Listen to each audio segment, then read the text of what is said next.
శుక్లాంబరధరం విష్ణుం శశివర్ణం చతుర్భుజం ప్రసన్నవదనం ధ్యాయేత్ సర్వవిఘ్నోపశాంతయే. గురుర్బ్రహ్మా గురుర్విష్ణుః గురుర్దేవో మహేశ్వరః గురుః సాక్షాత్ పరం బ్రహ్మ తస్మై శ్రీ గురవే నమః. వాగర్ధావివ సంపృక్తౌ వాగర్ధ ప్రతిపత్తయే జగతః పితరౌ వందే పార్వతీ పరమేశ్వరౌ.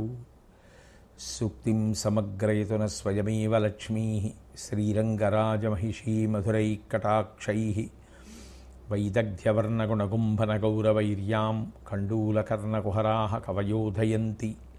హైమోర్ధ్వపుండ్రమజహన్మకుటం సునాసం మందస్మితం మకరకుండలచారుగండం బింబాధరం బహుళదీర్ఘకృపాకటాక్షం శ్రీవేంకటేశముఖమాత్మనిసన్నిధత్తాం. విమలపటి కమలకుటి పుస్తకరుద్రాక్షశస్తహస్తపుటి కామాక్షి పక్ష్మలాక్షి కలిత విపంచి విభాసి వైరించి. నారాయణం నమస్కృత్య నరం చైవ నరోత్తమం దేవీం సరస్వతీం వ్యాసం తతో జయముదీరయేత్. హరి ఓం. పరమేశ్వర స్వరూపైన సభకి నమస్కారం. శ్రీకృష్ణ పరమాత్మ ధర్మరాజు గారితోటి పరమశివుని యొక్క వైభవాన్నంతటినీ కూడా వివరించిన తరువాత ధర్మరాజు గారు ఆ పరమేశ్వరుని యొక్క స్తుతి విన్న కారణం చేత గొప్ప ఊరటని సంతోషాన్ని పొంది మనశ్శాంతిని కూడా పొందగలిగాడు. తదనంతరం హస్తినాపురంలో సంజయుడు చెప్పినటువంటి మాటలనన్నింటినీ విన్న ధృతరాష్ట్రుడు విశేషమైనటువంటి దుఃఖానికి లోనయ్యాడు. తనవారన్న వారెవ్వరూ మిగలలేదు. కడుపున పుట్టినటువంటి పిల్లలందరూ మరణించారు. భీష్మ ద్రోణాదులందరూ కూడా వెళ్ళిపోయారు. ఈ బాధని తట్టుకోలేక మూర్ఛ పొందాడు. మూర్ఛ పొంది మళ్ళీ తెలివి వచ్చిన తరువాత ఆ సంజయుడితో మాట్లాడుతూ గతజలసేతు బంధనం జరిగిపోయిన విషయం గురించి ఇప్పుడు విచారించి నేను ఇట్లా చేసి ఉంటే బావుండు అని ఇప్పుడు అనుకుంటూ ఉంటాడు. ఏం ప్రయోజనం? సంధికి కృష్ణుండు సనుదించి పెక్కు భంగుల చెప్ప భీష్ముండు కుంభజుండు అట్లు హితార్థులై అంతలంతలు మాటలాడిరి. జామదగ్న్యాదులైన మునువెరులు అవ్విధంబున నొత్తి చెప్పిరి. ఆ బుద్ధిలన్నీయును దుర్బుద్ధినగుట పాటింపనైతి. లోభమున పాండు నృపాలు పాలు తచ్చుతులకు పంచీని నా కతంబున బొలిసిరి నందనులను చెలులు చుట్టంబులను సహాయులను ధైర్యమెట్లు కలుగు వైదికములకు ఎట్లు మనసు గొలుపు ప్రాణంబుతోనెట్లు నిలువవచ్చు అంటాడు. చెప్పవలసినటువంటి మాట చెప్పేటటువంటి వాళ్ళు లోకంలో ఉంటారు. కానీ చెప్పినటువంటి మాట వినడం కూడా చాలా చాలా సంస్కారంతో కూడుకున్నటువంటి విషయం. తనకి తెలియకపోవడం ఎప్పుడూ తప్పు కాదు. కానీ తనకి తెలియకపోయినా ఇతరులు చెప్పినప్పుడు వినకుండా మూర్ఖత్వానికి పోవడం చాలా ప్రమాదకరమైనటువంటి మనస్తత్వం. ఆ మనస్తత్వం అటు ధృతరాష్ట్రుడికి ఇటు దుర్యోధనుడికి కూడా ఉంది. నిజానికి మనసులో మాకన్నీ తెలుసు, ఇతరులు మాకు చెప్పవలసిన అవసరం ఏమిటి? ఆ భావన ఏర్పడడం ప్రమాదం. మహాభారతం అనేటటువంటిది నిజానికి జరిగిపోయిన కథ కాదు. మహాభారతం ప్రతి క్షణం సమాజంలో కనపడుతూనే ఉంటుంది. ఇప్పటికీ మీరు కొంతమందిని చూడండి, మీరు ఎవరి పేరు చెప్పండి, ఆయనకేం తెలుసు, ఆయన ఏం చెప్పాడు. వాళ్ళు ఏదనుకున్నారో అదే సత్యం, వాళ్ళు ఏమనుకున్నారో అది మాత్రమే ప్రమాణం తప్ప ఎవరిలో ఉన్నటువంటి విద్వత్తుని కానీ ఎవరు చెప్పిన మాట యందు గౌరవాన్ని కానీ పాటించలేరు.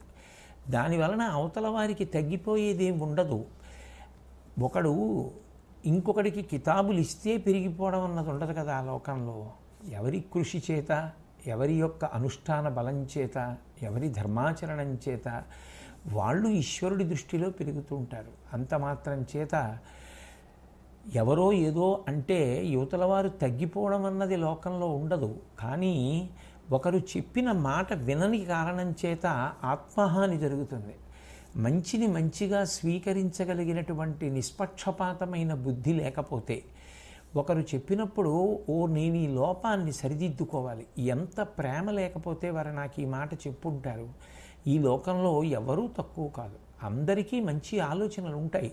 కాబట్టి మనం తొందరపడి ఎవరిని నింద చేయకూడదు. వారు చెప్పిన మాట ఒకసారి ఆలోచించి చూద్దాం అన్నపాటి సంస్కారం కూడా లేకుండా ఇక అదే పనిగా ప్రతి వాళ్ళని నింద చేసుకుంటూ వెడుతుంటే దానివలన యువతల వారు ఎలా సౌభాగ్యాన్ని పొందుతారు, ఎలా అభివృద్ధిని పొందమంటే పొందుతారు?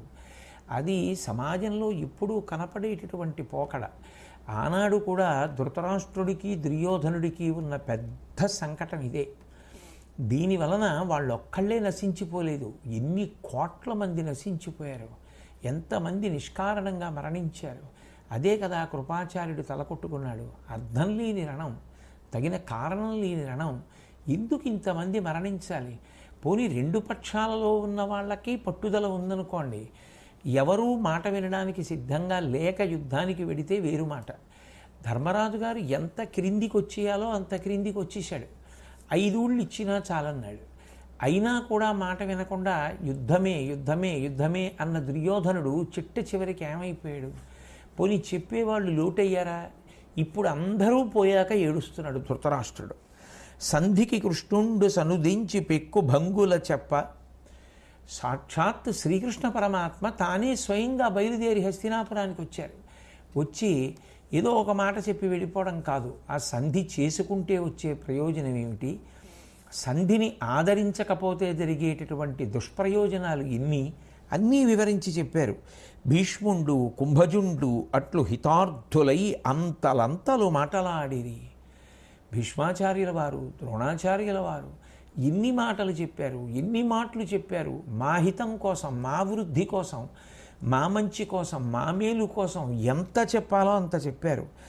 జామదగ్నియాదులైన మునివరుల విధంబున నొత్తి చెప్పిరి. ఎందరో మునులు వచ్చి చెప్పారు. ఎంతమంది వచ్చి చెప్తే మాత్రం విన్నారు? సాక్షాత్ భీష్ముడికి గురువు పరశురాముడు. అటువంటి మహానుభావులు వచ్చి చెప్పితే వినలేదు. ఆ బుద్ధులన్నీయును దుర్బుద్ధినకుట పాటింపనైతి. దుర్బుద్ధి చేత అప్పుడు వాళ్ళు చెప్పినటువంటి మాటలు ఏవీ కూడా నేను చెవికి ఎక్కించుకోలేదు. నోరు ముయ్యి ఎందుకు వినవరా అని అనలేదు. గాంధారి చెప్పింది సభలోకి వచ్చి, నువ్వు ఇస్తానంటే మాత్రం నిన్నొద్దని వాళ్ళు ఎవరయ్యా? నీ కొడుకు మాటకి ఎందుకంత గౌరవం ఇస్తావు? తప్పని తెలిసినప్పుడు ఖండించని చెప్పింది. అది చెయ్యలేకపోయాడు. ఆఖరికి లోభమున పాండు నృపాలు పాలు తచ్చుటులకు పంచి ఈని నా కతంబున బొలిసిరి నందనులను చెలులు చుట్టంబులు సహాయులను ధైర్యమెట్లు కలుగు. నేను సరి అయిన నిర్ణయం చెయ్యని కారణం చేత, ఎవరి మాట వినని కారణం చేత, నా మూర్ఖత్వం కారణం చేత ఎన్ని కోట్ల మందో, ఎంత సైన్యమో, ఎంతమంది స్నేహితులు, ఎంతమంది రాజులు, ఎంతమంది బంధువులు, కొడుకులు అందరూ మరణించారు. ఇక ఇప్పుడు నేను చెయ్యవలసిన పని అంటూ వాళ్ళందరికీ ఉత్తర క్రియలు చేయడం, ఇంతమంది చచ్చిపోవడానికి కారణం నేనే అన్న విషయం రూఢమైపోయిన తర్వాత ఇప్పుడు వాళ్ళకి ఉత్తర క్రియలు చెయ్యమంటే నాకు చేతులు ఎలా వస్తాయి? ఎలా చెయ్యగలను? ప్రాణంబుతో నెట్లు నిలువవచ్చు, ప్రాణాలతో ఉండి మాత్రం ఉపయోగం ఏమిటి? ఎలా బ్రతకగలను అసలు? ఇవన్నీ జ్ఞాపకానికి వస్తుంటే ఇంతమంది మృత్యువుకి నా మూర్ఖత్వం కారణం. నేను చెయ్యవలసినది చెయ్యలేదు, చెప్పవలసింది చెప్పలేదు, వినవలసినది వినలేదు అన్న భావన నన్ను కాల్చేస్తుంటే నేను ఎట్లా బ్రతికి ఉండగలను? ఇక వాళ్ళు ఇక్కడ పొందవలసినది పొందేశారు. మాట వినని కారణం చేత అందరూ మరణించారు. ఇక వాళ్ళకి మిగిలినది ఏమిటి? సుగతి ఒక్కటే.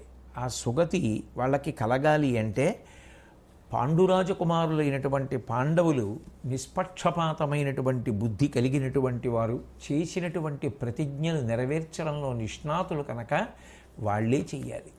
ఎందుకని అంటే వాళ్ళకి మనసులో అటువంటి పక్షపాత బుద్ధులు ఉన్నవారు కాదు, కర్తవ్యత నిష్ట కలిగినటువంటి వారు. కాబట్టి వాళ్ళు ఈ కౌరవులు కూడా తరించడానికి, సుగతిని పొందడానికి ఎటువంటి పనులు వైదికంగా చెయ్యవలసి ఉంటుందో అవి పాండుకుమారులే చేస్తే బాగుంటుంది అన్న తర్వాత సంజయుడు ధృతరాష్ట్రుడితో మాట్లాడుతూ, పుణ్యాత్ములు 2 విషయాలలో చాలా జాగ్రత్తగా ఉంటారు. ఒకటి చెయ్యవలసినటువంటి పని, 2 ఆ పని చెయ్యవలసినటువంటి సమయం. కర్తవ్యమకృతం కార్యం సతాం మన్యు ఉదీరయేత్ అంటారు రామాయణంలో. ఏ పని చెయ్యాలో ఆ పని చెయ్యడం గొప్ప కాదు, ఏ పని చెయ్యాలో ఆ పని ఆ సమయానికి చేస్తున్నామా లేదా. ఆ సమయమునకు చెయ్యకుండా వేరొక సమయంలో చెయ్యడం మంచి పద్ధతి కాదు. ఎప్పుడు ఏది చెయ్యాలో అది చెయ్యాలి. అది పుణ్యకార్యమై ఉండాలి. అది పుణ్యకార్యము అని మన బుద్ధితో కాదు నిర్ణయించవలసినది. తస్మాత్ శాస్త్రం ప్రమాణంతే కార్యాకార్య వ్యవస్థితౌ. శాస్త్రమునకు కట్టుబడి ఉండగలగాలి. ఏదైనా సరే లోకంలో విచ్చలవిడితనాన్ని పొందింది ఆదరింపబడదు. ఒక కుక్క మన మాట వినలేదనుకోండి, అది తిరగబడి మననే కరుస్తోందనుకోండి, ఉంచుకోవడానికి ఇష్టపడం. ఓ గుర్రం మనం చెప్పినట్టు పరిగెత్తలేదనుకోండి, ఆదరించాం. ఎద్దు బండి కట్టి మనం చెప్పినట్టు వెళ్ళలేదనుకోండి, ఆదరించాం. ఆవు మనని కుమ్మిందనుకోండి, ఆవుని దూరంగా ఏ గోశాలలోనూ ఉంచేస్తాం. ఏదైనా వశపడినదేదో అది గౌరవింపబడుతుంది. అంత ఏనుగు మావటికి వశపడింది కాబట్టి తిరుమల క్షేత్రంలో మాడవీధులలో శ్రీవేంకటేశ్వరుడి ముందు నడిచి వెళ్ళగలుగుతోంది. గురువాయూరులో శ్రీకృష్ణ పరమాత్మని తన కుంభస్థలం మీద వహించగలుగుతోంది. అదే ఏనుగు మావటి మాట విననంటే తీసుకెళ్ళి అరణ్యంలో విడిచిపెట్టేస్తారు. ఒక జంతువుకే గౌరవం వశపడితే వచ్చింది, ఇక మనిషి నేను దేనికి వశపడను. ఆ రామాయణం ఎంత, ఆ భారతం ఎంత, భాగవతం ఎంత, శాస్త్రం ఎంత, పెద్దలెంత, వాళ్ళెంత, వీళ్ళెంత, చాలా తేలిక మాట్లాడడం. కానీ దేనికి పడకపోతే పాడైపోయేది ఎవరు? మనమే పాడైపోతాం. వశపడిన వాడెవడో వాడు తాను చెయ్యవలసిన పనులను తాను నియంత్రించుకుంటాడు. ఇది శాస్త్రం అంగీకరించదు, నేను చెయ్యను అన్నప్పుడు ఆయనకు శాంతి. ఎందుకని అంటే చెయ్యకూడని పనుల జోలికి వెళ్ళడు కాబట్టి ఆయన ప్రశాంతంగా ఉంటాడు, మిగిలిన వాళ్ళకి కూడా ప్రశాంతి. సమాజ శాంతికి కారణం అందరూ చెయ్యకూడని పనులు చెయ్యకుండా ఉంటే వస్తుంది. అంతేకాని అందరూ ప్రశాంతంగా ఉండండి అంటూ చెయ్యకూడని పనులు చేస్తుంటే శాంతి రమ్మంటే ఎక్కడి నుంచి వస్తుంది? వాచా వేదాంతం అవుతుంది. కాబట్టి కార్యసాధనలో సఫలీకృతులయ్యేటటువంటి వారు మంచి కర్మలు చేస్తారు, అది తగిన సమయంలో చేస్తారు. అసూయాగ్రస్తులైన వాళ్ళు ఏం చేస్తారు? అటువంటి వాళ్ళు చేసే పనులకి అడ్డుపడుతూ ఉంటారు. మనం ఏ కోవకి చెందుతామన్నది మన మాట చేత, మనం చేసే పనుల చేత మనమే బయట పెట్టుకోవడం అవుతుంది. కాబట్టి అసూయతో పెద్దలు చేసేటటువంటి పనులను అడ్డగిస్తే ఆగిపోతాయా? అలా సాధ్యం అవుతుందా? సాధ్యం అవదు. కాబట్టి ఆ పనులు జరిగిపోతాయి. జరిగిపోతే తాము అనుకున్నది జరగలేదు అని దుర్మార్గులైన వారు ఏం చేస్తారు? చిట్ట చివరికి ఏడుస్తారు. ఎందుకనంటే వాళ్ళ ప్రయత్నం విఫలమైపోతుంది. ఎంచుకున్న మార్గం సరైంది కాదు కాబట్టి మార్గం వైఫల్యాన్ని చెందితే అప్పుడు ఏడుస్తారు. నీ కొడుకులు చేసింది అదే. నీ కొడుకులు అలా చేస్తే నియంత్రించవలసిన నువ్వు నియంత్రించలేకపోయావు. ఇప్పుడు ఏడిస్తే ఉపయోగం ఏముంటుంది? మీరు ఒక కోణంలో పరిశీలన చేయండి. ఈ చర్చ, ఈ మాటలు ఎప్పుడో జరిగిపోయినవి కావు, ఒకప్పటి కథవి కావచ్చు. కానీ ఇతిహాసంగా కాలంతో సంబంధం లేకుండా ఎందుకు ఆదరింపబడుతుంది అంటే ఎప్పుడైనా ఎవరికైనా ఈ మాటలు అవసరమే. ఎప్పుడైనా ఎవరైనా ఇవి పాటించి ఉన్నతిని పొందవచ్చు. అందుకు భారతం చదువుకుంటారు, అందుకు రామాయణం చదువుకుంటారు. వగచిన పోయిన కార్యము అడుగునే, వగవంగా లోకమాన్యుండగునే, వగ పుణ్యగతికి మూలమే, వగ పెళ్ళ విధముల నుడుగా వలయు నరేంద్ర. ఓ ధృతరాష్ట్ర మహారాజా, వగచిన పోయిన కార్యము మడుగునే, చెయ్యకూడని పనులన్నీ చేసేసావు, జరగకూడనటువంటివన్నీ జరిగిపోయాయి, ఇప్పుడు ఏడుస్తున్నావు. ఏడిస్తే చేసేసిన పనులన్నీ చక్కబడతాయా? ఏమైనా చక్కబడవు. వగవంగ లోకమాన్యుండగునే, అన్ని తప్పులు చేసి ఏడుస్తున్నాడు ఇప్పుడు అంటారు తప్ప అన్ని తప్పులు చేశాడు పాపం ఏడుస్తున్నాడు అని ఎవరైనా లోకంలో కీర్తిస్తారా? బుద్ధి అన్నది ఎప్పుడు ఉండాలి? ఏడవడానికి కాదు, ఏడవకుండా ఉండడానికి ఉండాలి. అది నీకు లేదుగా. కాల్చి వాత పెట్టినట్టు చెప్పాడు. రాజే కావచ్చు, ఒక్కడు ఉన్నప్పుడు ధృతరాష్ట్రుణ్ణి ఎండకట్టేస్తాడు. ఏ దోషం ఉందో ఎత్తి చూపిస్తాడు. 10 మందిలో ఉన్నప్పుడు రాజు పట్ల అంత మర్యాదతోటి ప్రవర్తిస్తాడు. నిజంగా సంజయుడి లాంటి మంత్రి లభించడం, విదురుడి లాంటి మంత్రి లభించడం ధృతరాష్ట్రుడు చేసుకున్న అదృష్టం. ధృతరాష్ట్రుడు లాంటి ప్రభువు దొరకడం వాళ్ళిద్దరూ చేసుకున్న దురదృష్టం. కాబట్టి వగ పుణ్యగతికి మూలమే. ఏడవడం అనేటటువంటిది మంచి మార్గంలో ప్రయాణించడానికి కారణం అవుతుందా? ఏడుస్తూ కూర్చున్నవాడి యొక్క బుద్ధి సక్రమంగా పనిచేయదు. పని చేయనప్పుడు వాడు ఇంకా ఉత్తమ కర్మలు ఏం చేస్తాడు? అణిగిపోతాడు. వగ పెల్ల విధముల నుడుపవలయు నరేంద్ర. ఏడుపనేటటువంటిది ఎప్పుడూ ఉండకూడదు. అశోచ్యానన్వశోచస్తం ప్రజ్ఞావాదాంశ్చ భాషసే గతా సోలగతా సంశ్చ నాను సూచంతి పండితా. శ్రీకృష్ణ భగవానుడు కూడా భగవద్గీతలో దానితోనే ప్రారంభం. శోకించి ప్రయోజనం లేదు, మరొకసారి శోకించవలసిన అవసరమన్నా లేకుండా చేసుకో. ఇక అటువంటి అవకాశం ధృతరాష్ట్రుడికి లేదు. ఎన్నో అవకాశాలు వచ్చినా, ఎందరో చెప్పినా నువ్వు వినలేదు. ఇప్పుడు శోకించి ప్రయోజనం లేదు, దానివలన నీకు ఏ కీర్తి రాదు అంటూ తాన చుట్టూ దగిల్చి అగ్ని ఉదగ్రతం దరికొన్న తాపానుభూతికి నొర్వజాలక అప్రయోజన వాక్య సంతాన శోషిత వక్తుడై అతి దైమ్యమొందెడు వాని ఎట్లైన నీదు విలాపు అన్యుల కాడ బట్టకు భూవరా. ఓ ధృతరాష్ట్ర మహారాజా, ఒకడు తన చుట్టూ తానే అగ్నిహోత్రాన్ని అంటించుకున్నాడు. అగ్నిహోత్రం పెట్టి కూర్చున్నాడు మధ్యలో. అగ్నిహోత్రం అన్న తర్వాత తాను ఎలా వెలిగించాడో అలా ఉంటుందా? అది బాగా రగులుకుని జ్వాల ఎక్కువైపోయింది.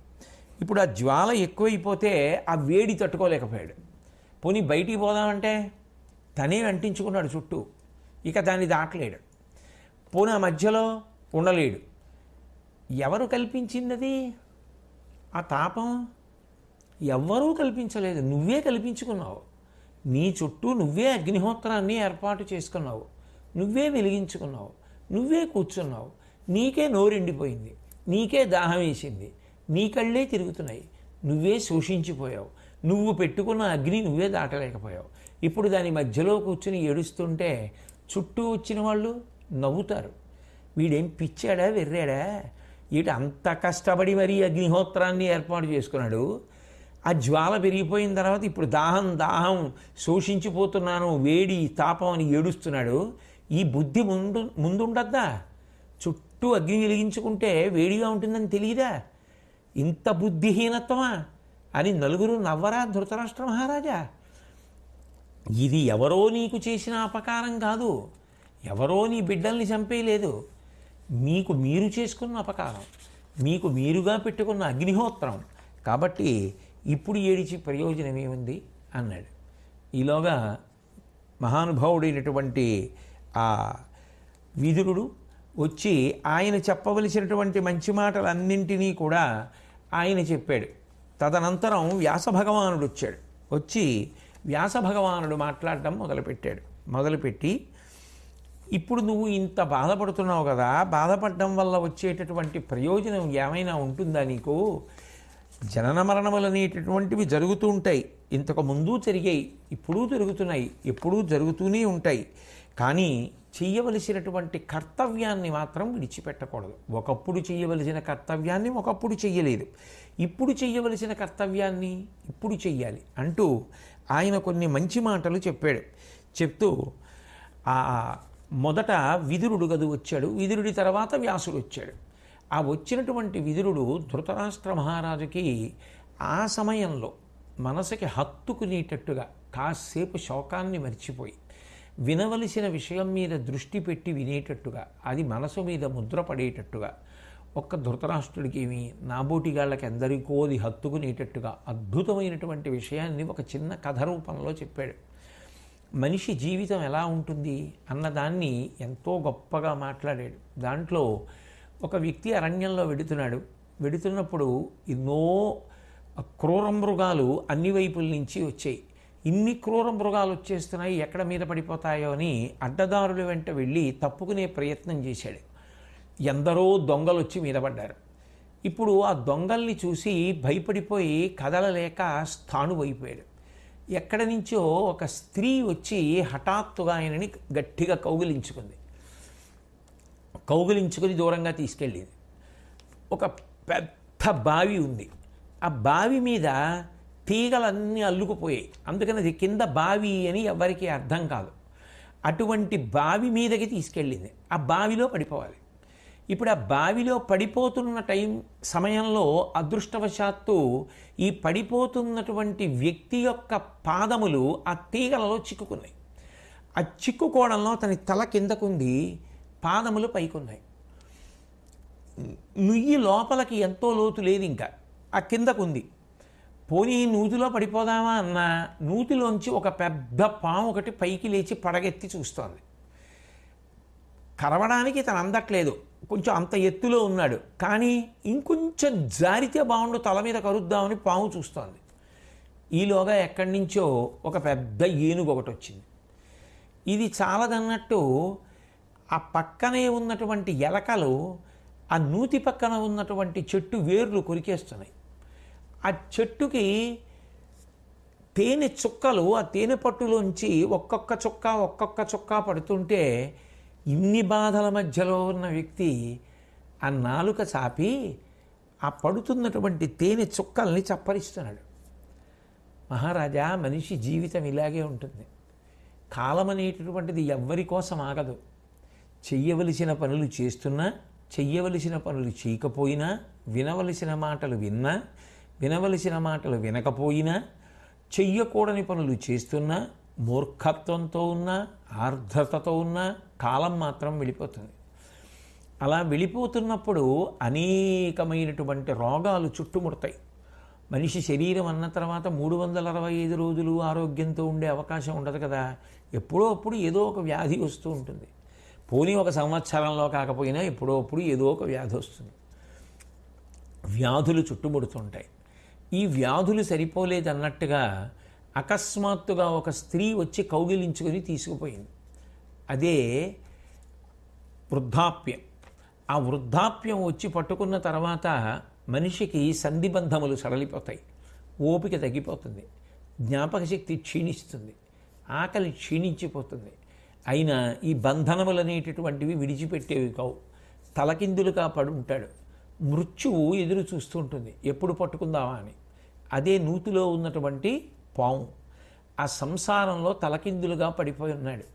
అయినా కూడా అప్పుడు కూడా ఇంద్రియములు సుఖమును కోరుతుంటాయి కాబట్టి 5 తలల ఏనుగటు వైపు వచ్చింది. అదే పంచేంద్రియములతో కూడుకున్నటువంటి మనసు. అది ఎంత పెద్దది అంటే ఏనుగంత పెద్దది అంటారు. ఆ ఇంద్రియ సుఖములకు హద్దే ఉంది. ఎప్పుడు ఇంద్రియములతో సుఖాలు అనుభవించాలనేటటువంటి కాంక్ష మనసు యందు ప్రబలుతూనే ఉంటుంది. అయ్యో కాలమైపోయింది, ఓ పక్క నుంచి ఆ ఉన్న కాలం కూడా అయిపోతోంది. ఎందుకనంటే ఎలకలు కొరికేస్తున్నాయి. ఆ కొరికేస్తున్నప్పుడు ఏ తీగలు 4 తెగిపోయినా తన కాళ్ళకు ఉన్నటువంటి పట్టు వదిలేస్తే నూతిలో పడిపోతాడు. పడిపోగానే పాము కరిచేస్తుంది, కరిచేయగానే చచ్చిపోతాడు. అలా ఎదురు చూస్తోంది పాము. అప్పుడు కూడా ఏ ఇతర విషయాలు జ్ఞాపకానికి రాలేదు, ఏ మంచి మాటలు జ్ఞాపకానికి రాలేదు, ఏ భగవంతుడు జ్ఞాపకానికి రాలేదు, ఏ శరణాగతి జ్ఞాపకానికి రాలేదు. పడుతున్నటువంటి తేనె చుక్కల్ని చప్పరించే ప్రయత్నం చేస్తున్నాడు. మనిషి జీవితం అలాగే ఉంటుంది ధృతరాష్ట్ర మహారాజా. ఎప్పుడూ ఏదో సుఖం సుఖం సుఖం, దాన్ని పొందాలి దీన్ని పొందాలనేటటువంటి తాపత్రయమే తప్ప ఇంద్రియాలతో ఆ సుఖం అనుభవిద్దామా ఈ సుఖం అనుభవిద్దామా ఈ చాంచల్యమే తప్ప అసలు జీవితానికి పరమార్థం ఏమిటి అన్న దాని గురించి ఆలోచించరు. అట్లాగే వెళ్ళిపోతుంది. కాబట్టి ఇప్పుడైనా నువ్వు చెయ్యవలసిన పని చెయ్యి. ఇంతకు ముందంతా ఏం చేశావు? అక్కర్లేనివన్నీ చేశావు. కనీసం ఇప్పుడైనా ఏది నువ్వు చెయ్యాలో అది నువ్వు చెయ్యి. ఏది చెయ్యాలి? నీ దాయాదులకు ఉత్తర క్రియలు జరిపించాలి. ఉండి నువ్వు చేయకపోతే వాళ్ళు పాడైపోరు. అది వైదిక ధర్మంలో అంతర్భాగం. అంత్యేష్టి సంస్కారము జరగాలి. మనిషి పడిపోయిన తర్వాత సంస్కారము జరగాలి, ఉత్తర క్రియలు జరగాలి. ఉన్నవాడివి నువ్వు కాబట్టి నీ పుత్రులకు ఉత్తర క్రియలు చెయ్యి. ఆ పుత్రులకు ఉత్తర క్రియలు అన్నమాట ఎవరికైనా కష్టంగానే ఉంటుంది. ధృతరాష్ట్రుడికే కాదు, లోకంలో అది ఏ తండ్రి వినలేని మాట. అది చెవిని కాల్చివేస్తే అందులో తన తప్పు వల్ల వాళ్ళు మరణించారన్న భావన మరింత కుపితుడిని చేస్తుంది కదూ. ఒక్కసారి దుఃఖం పెళ్ళుబికి రాగా ఆ ధృతరాష్ట్రుడు మూర్ఛపోయాడు. తదనంతరం అక్కడికి వ్యాస భగవానుడు వచ్చాడు. వచ్చి వ్యాస భగవానుడు చెప్పవలసినటువంటి మంచి మాటలు చెప్పాడు. ఈ లోకంలోకి వచ్చినప్పుడు ఎవ్వరూ కూడా శాశ్వతంగా ఉండిపోరు. ఒక్కొక్క లోకానికి ఒక్కొక్క ధర్మం ఉంటుంది. ఇది మర్త్యలోకం. శరీరంతో వచ్చినవాడు శరీరాన్ని విడిచిపెట్టి వెళ్ళిపోవాలి. కాబట్టి దేని కొరకు ఏడుస్తావు? ఏడవడం కాదు చెయ్యవలసింది. చెయ్యవలసిన పని చెయ్యాలి. ఓ ధృతరాష్ట్ర మహారాజా, ఒకానొకప్పుడు నేను దేవసభకి వెళ్ళాను. అక్కడ ఇంద్రాది దేవతలు, నారదాది మహర్షులు అందరూ ఉన్నారు. ఆ సమయంలో భూదేవి అక్కడికి వచ్చింది. వచ్చి నేను ఒకానొకప్పుడు సృష్టికర్త అయినటువంటి బ్రహ్మ సన్నిధిలో నా మీద భారం ఎక్కువైపోతోంది, భారం తగ్గించమని వేడుకున్నాను. వేడుకుంటే మీ అందరూ కూడా నా భారాన్ని తొలగించడానికి ఉత్సాహంతో ఏదో ఒక పని చెయ్యాలి అని పూనికను పొందారు. కానీ మీరు ఆలస్యం చేస్తున్నారో ఏమో నాకు తెలియదు, కానీ ఈ భారం మాత్రం పెరిగిపోతోంది. దాని చేత నేను చాలా కష్టపడుతున్నాను అని మనవి చేసింది. భూదేవికి భారం ఏమిటి?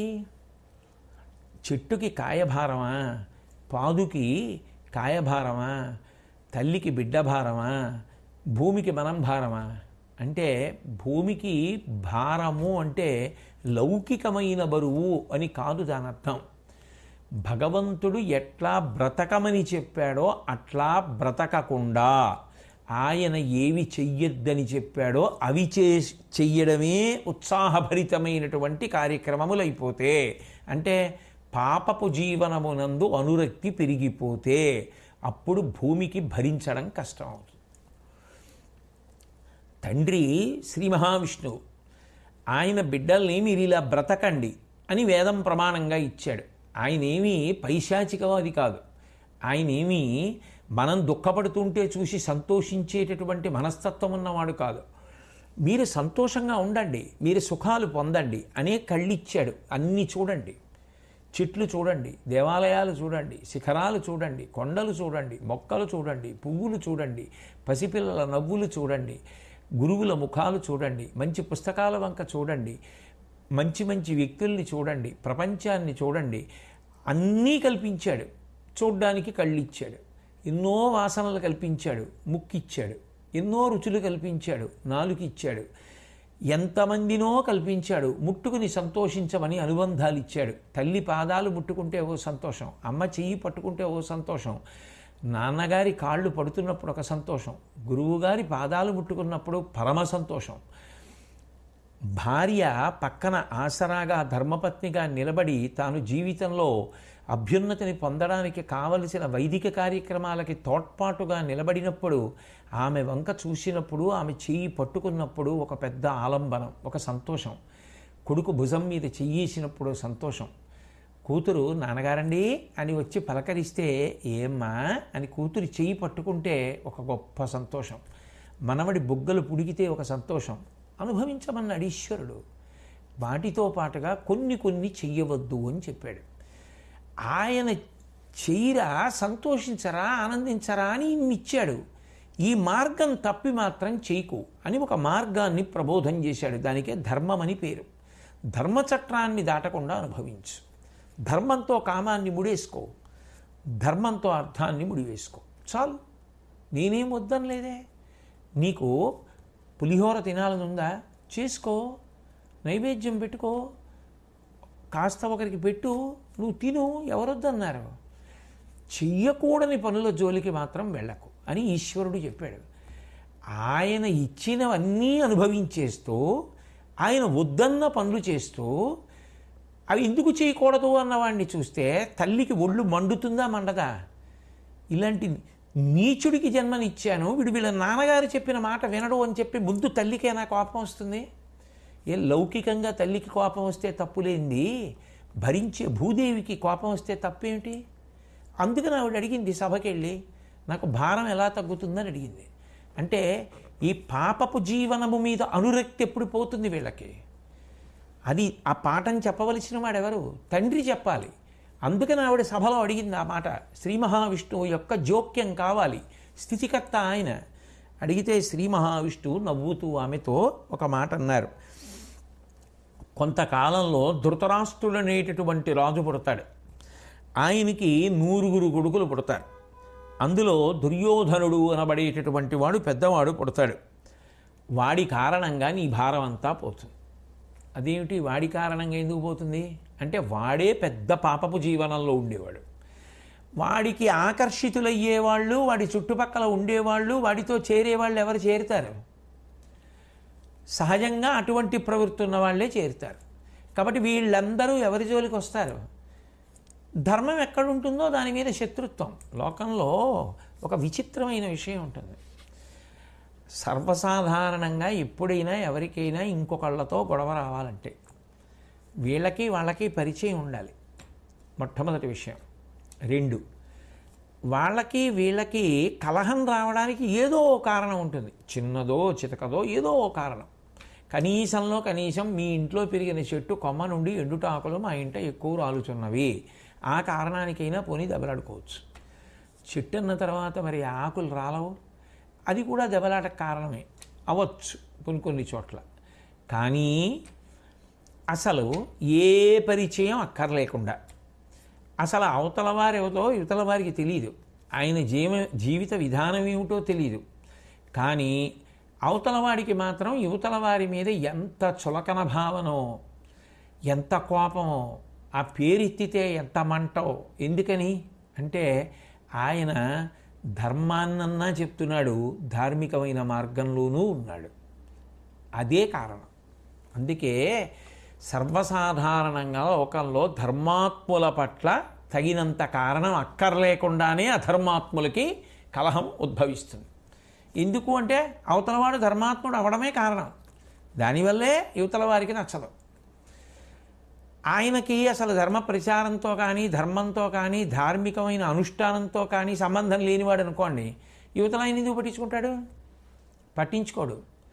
ఆయన ధర్మం మాట్లాడుతున్నాడు కదా, మరి అందుకని బాధ. అందుకని చిన్నబుచ్చి మాట్లాడాలి, కోపంతో మాట్లాడాలి. అందుకే కదా రాముడు ఏం చేశాడని రాక్షసులందరికీ కోపం, ధర్మరాజు గారు ఏం చేశాడని దుర్యోధనాదులందరికీ కోపం. అంటే లోకంలో ఈ పోకడ ఉంటూనే ఉంటుంది. కాబట్టి దుర్యోధనుడికి వ్యతిరేకంగా ధర్మపక్షం ఉండిపోతుంది. దుర్యోధనుడితో అధర్మాత్ములందరూ చేరిపోతారు, కట్టుకుని కురుక్షేత్రానికి వస్తారు, ధర్మం చేతిలో మడిచిపోతారు. అప్పుడు నీకు భారం తగ్గిపోతుంది. కాబట్టి కొద్దిగా ఎదురు చూడు. వాణించంపను గావంపూని సకల రాజలోకమును ఈసుమియిన్ సేనా సముదయములన్ తాను కురుక్షేత్ర సమర దారుణత తెగున్. కాబట్టి ఆ దుర్యోధనుడికి ఎటువంటి బుద్ధి ఉంటుందో అటువంటి బుద్ధి కలిగినటువంటి వాళ్ళందరూ ఆయనతో చేరి కురుక్షేత్ర యుద్ధభూమికి వచ్చి పాండవుల చేతిలో మరణిస్తారు. మరణించినప్పుడు నీకున్నటువంటి భారం తగ్గిపోతుంది. ఆ దుర్యోధనుడు కలి యొక్క అంశలో వచ్చినటువంటి వాడు. కాబట్టి నువ్వు ఏం బెంగ పెట్టుకోకు. ఆ కలి యొక్క అంశలో ఉన్నటువంటి వాడైన కారణం చేతనే దుర్యోధనుడు ఎందు కొన్ని లక్షణాలు ఉంటాయి. ఉరులయున్నతి సైరింపనోపడు. ఇంకొకడు గొప్పవాడు అని ఎవరైనా అంటే ఆయన తట్టుకోలేడు. ఎవరికో పేరుంది, తట్టుకోలేడు. ఆయనకి ప్రఖ్యాతి ఉంది, వీడు తట్టుకోలేడు. ఆయన మంచివాడు, ఈయన తట్టుకోలేడు. ఆయన మాట వినేవాళ్ళు చాలామంది, వీడికి బాధ. అబ్బెబ్బే అని ముందు ఈసడించి మాట్లాడడం మొదలుపెట్టాలి. అధిక బలుడు క్రోధి. శరీర బలం చాలా ఎక్కువ. అది సహకరిస్తే కదా ఇటువంటి అక్కర్లేని విషయాలు జోలికి వెళ్ళడం. కాబట్టి అధిక బలుడు, క్రోధి, దీర్ఘకోపం. ఇంకా ఆ కోపం పెట్టుకుని ఓ మంచి పనికి ప్రయత్నం కాదు, అవతల వాళ్ళని పాడు చేయడానికి ఎన్ని చెయ్యొచ్చు అని ప్రణాళికలు రచన చేసుకుంటూ ఉండడం. క్రోధి. శూరత్వ సంపన్న బుద్ధి. ఎప్పుడూ కూడా పరాక్రమంతో కూడినటువంటి చిత్తవృత్తి కలిగిన వాడై చంపేస్తాను, పొడి చేస్తాను, కొట్టేస్తాను, దాని ద్వారా సాధిస్తాను అనేటటువంటి మనస్తత్వం కలిగినటువంటి వాడై ఉండేటటువంటి వాడు. బుద్ధి చెప్పిన వినయుడు ప్రొడగాడు కానన్. ఎంతమంది మంచి మాటలు చెప్పినా వినే లక్షణం ఉండదు. వైరంబు విడువడు కౌరవేంద్ర. ఈ కారణాల చేత వాడు శత్రుత్వాన్ని వదిలిపెట్టాడో, వాడు ఏ కారణం చేతనైనా శత్రుత్వ భావన వదిలాడో ఇక చచ్చిపోవడానికి అవకాశం లేదు, మార్పు వస్తుంది. ఎందుకు రాదు? ఇదిగో ఈ లక్షణాలుంటే రాదు. అంటే ఎవరికి వారు పరిశీలించుకోవడానికి నిజానికి భారతంలో కొన్ని గుణములను ఇచ్చినట్లే కదూ. నాబోటిగాడు ఎంత జాగ్రత్తగా ఇందులో ఏమైనా నాలోకి ప్రవేశిస్తున్నాయా అని పరిశీలించుకుంటూ ఉండాలి.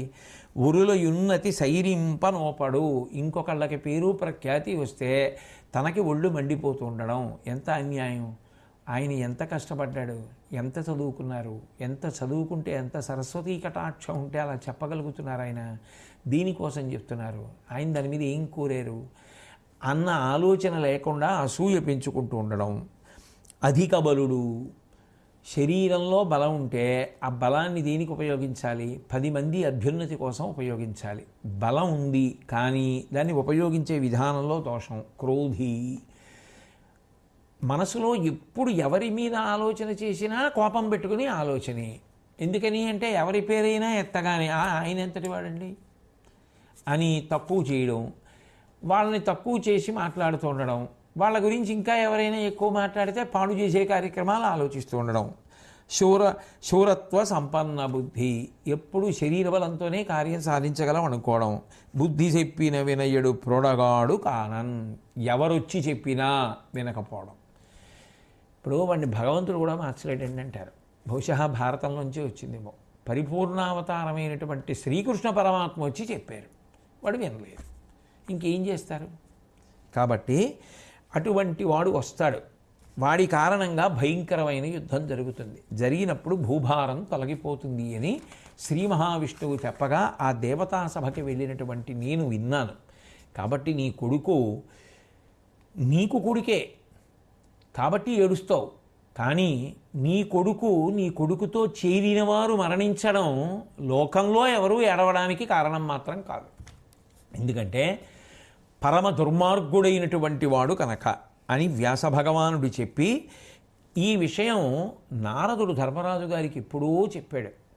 చాలా పెద్ద యుద్ధం జరుగుతుంది, ఆ పెద్ద యుద్ధంలో చాలామంది వడిసిపోతారు అని చెప్పాడు. కానీ అంత పెద్ద యుద్ధం జరిగితే అంతమంది మరణిస్తే దానికి తాను కారణం కాకూడదు. అది ధర్మరాజు గారి యొక్క కరుణ, అది ఆయన మంచితనం, ఆయన దయ. అందుకే నేను అర్ధరాజ్యం అడిగితే యుద్ధం జరుగుతుందేమో, ఇంతమంది చచ్చిపోతారేమో అన్న దయతోటే ఎంత కిందకి వెళ్ళిపోవచ్చో అంత కిందకి వెళ్ళిపోయాడు. అంత తక్కువ అడిగాడు, 5 ఊళ్ళు ఇస్తే చాలన్నాడు. చివరి నిమిషం వరకు సంధి గురించే ప్రయత్నించాడు. పొసగకుండా చేసిన వాళ్ళు ఎవరు? నీ బిడ్డలు. కాబట్టి అది అట్లా జరగవలసిందంతే. ఇక ధర్మరాజా ఎంత మంచివాడు, మరి అటువంటి వాడు బ్రతకడు. ధర్మాన్ని పట్టుకున్నవాడు, ఈశ్వరుడు అన్నవాడు లేడు కాపాడడానికి. కాబట్టి డెందము తిర్యజ్ఞోనుల యందును కరుణా సమగ్రమయ్యుండు భవన్నందనుడు అజాతశత్రునకున్ తచ్చరితంబు నీవు కొంత ఎరుగవే. సమస్తమైన ప్రాణుల యందు, ఒక్క మనుష్యుల యందు కాదు, తిర్యక్కుల యందు కూడా. తిర్యక్కులు అంటే భూమికి అడ్డంగా పుట్టి అడ్డంగా వెనుపాము పెరిగేటటువంటి ప్రాణుల నుండి మనుష్యుల వరకు సమస్త ప్రాణుల యందు నితాంత అపార భూతదయ కలిగినటువంటి వాడు. నీకు కుమారుడి కిందేగా లెక్క, నీ తమ్ముడి కొడుకేగా ధర్మరాజు. ఆయన ఎంత మంచివాడు. అటువంటి మంచి గుణములున్నవాడు వాటిని ఆచరించి చూపించినటువంటి వాడు. కావున నీదశ నాతనికి విముఖత్వము కల్గదు, భక్తిమయింత వినయం గొనియాడుట తప్పదు. కాంచద మాతనిపై నీవును నెయ్యము, కారుణికత్వము నిక్కొన తమ్ములు అవ్విభుడున్ వేవురు పెట్టగా, సంతతి కల్మియ నీమది నిల్పుము పెంపొలయన్. ధర్మరాజుకి ఏ కారణం చేత కూడా నువ్వంటే ఇష్టం లేకపోవడం అన్నది ఉండదు. పెద్ద నాన్న ఆ మాట చాలు, గౌరవిస్తాడు ధర్మరాజు. పైగా ధర్మరాజు గౌరవిస్తాడని ఇప్పుడు మేము కొత్తగా చెప్పడం కాదు, నువ్వు చూస్తున్నావుగా ఆయన గౌరవం ఎలా ఉంటుందో. కాబట్టి తప్పకుండా ధర్మరాజు నీ మీద స్నేహభావాన్ని, గౌరవభావాన్ని చూపిస్తాడు. ఆయనతో పాటుగా మిగిలినటువంటి సోదరులు కూడా చూపిస్తారు. నీ సంతానానికి మారుగా ఆ ధర్మరాజుని వాళ్ళని 1000 మంది సంతానంగా భావించి చక్కగా వాళ్లతో పొత్తికగా జీవించు. అది నీకు శ్రేయస్కరం. దాని చేత నువ్వు వృద్ధిలోకి వస్తావు. ఇప్పటికైనా ఈ పిచ్చి విడిచిపెట్టేసేయమని వ్యాస భగవానుడు కూడా ధృతరాష్ట్రుడికి చెప్పాడు. చెప్పిన తరువాత ఆ యుద్ధభూమిలో మరణించినటువంటి వారిని అందరినీ చూడాలి అని చెప్పి ధృతరాష్ట్ర మహారాజు గారు అనుకుని ఆయన, గాంధారి, ఇతర రాణులు అందరూ బయలుదేరడానికి సిద్ధపడుతున్నారు. అటువంటి సమయంలో అవతల వైపు నుంచి ఇక కౌరవ సైన్యంలో యుద్ధం చెయ్యగా మిగిలినటువంటి కృపాచార్యుడు, అశ్వత్థామ, కృతవర్మ ముగ్గురు కూడా వచ్చారు. వచ్చి ధృతరాష్ట్రుణ్ణి కలుసుకొని, నీ కుమారుడైనటువంటి దుర్యోధనుడు అద్భుతమైనటువంటి యుద్ధం చేశాడు, తెగటార్చగలిగినంత మందిని తెగటార్చాడు, చిట్ట చివరికి ఇంద్రాది దేవతలను మెప్పించేటటువంటి రీతిలో యుద్ధం చేసి వాళ్ళకి అతిథిగా స్వర్గలోకానికి వెళ్ళాడు. మేము ముగ్గురం తప్ప సైన్యం అంతా నశించిపోయిందని గాంధారీదేవిని ఊరడించి ఆవిడ మనసు స్వాంతన పొందేటట్టుగా మంచి మాటలు మాట్లాడి, దానము, ధర్మము మొదలైనటువంటి ఉత్తమ కర్మలు చేసినటువంటి వారు ఏ లోకాలు పొందుతారో అటువంటి వారితో సమానమైనటువంటి లోకాలని కానీ లేదా అంతకన్నా ఉత్తమ లోక ప్రాప్తిని కానీ యుద్ధమునందు మరణించినటువంటి వీరుడు కూడా పొందుతాడని కదా ఆర్యులు చెప్తారు.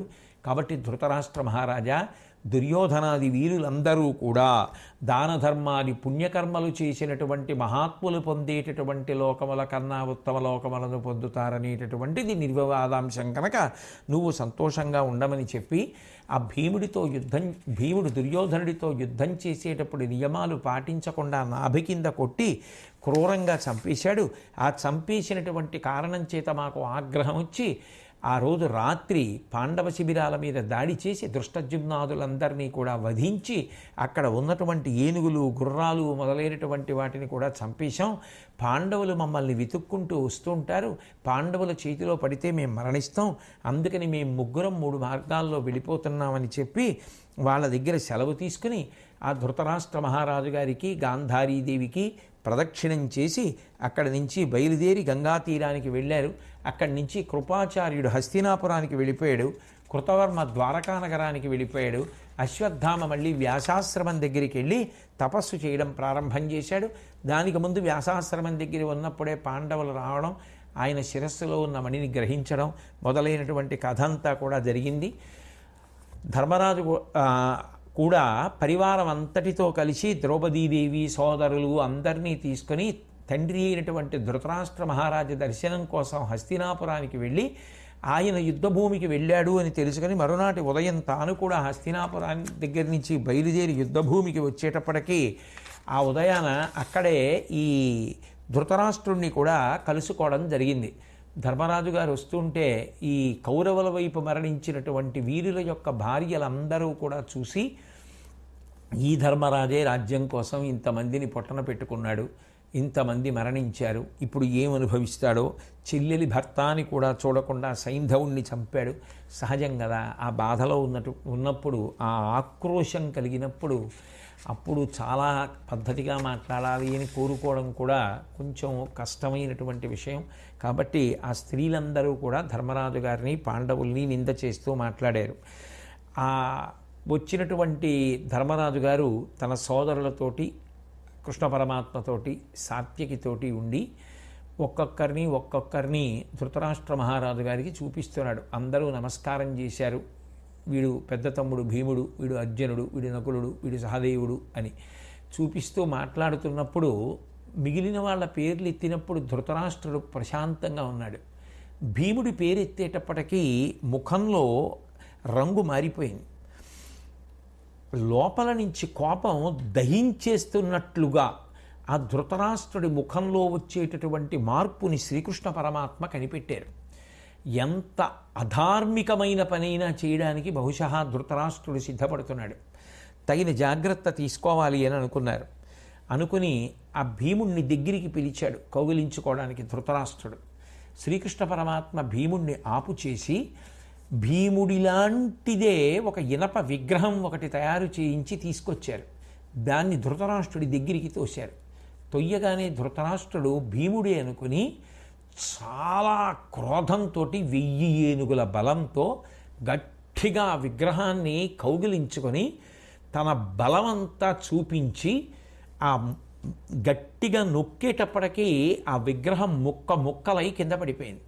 ఆ పడిపోయేటప్పుడు ఆయన యొక్క గుండెల మీదంతా కూడా ముక్కలు గుచ్చుకోవడంలో రక్తం కారింది. ఆ ధృతరాష్ట్రుడు అంత గట్టిగా విగ్రహాన్ని కౌగిలించుకున్నప్పుడు విరిగి ముక్కలై పడిపోతే ఆ కోపంలో ఆ చేసిన పనికి మూర్ఛపోయాడు. మూర్ఛపోయి ఆ మూర్ఛలోని శరీరంలోని రంధ్రముల నుండి నిత్తురు కారుతుండగా మాట్లాడుతున్నాడు. ఈనాటికి భీముణ్ణి చంపేశాను, ఓ దుర్యోధన నువ్వు మోక్షాన్ని పొందు, పగ తీర్చుకున్నాను అంటున్నాడు. అంటూ మూర్ఛ నుండి తెలివి వచ్చిన తర్వాత ఏమీ తెలియని వాళ్ళ అమాయకుళ్ళ భీముడి పేరెత్తి నాయనా భీమా ఎక్కడున్నావు ఎక్కడున్నావు అని దొంగ ఏడుపు మొదలెట్టాడు.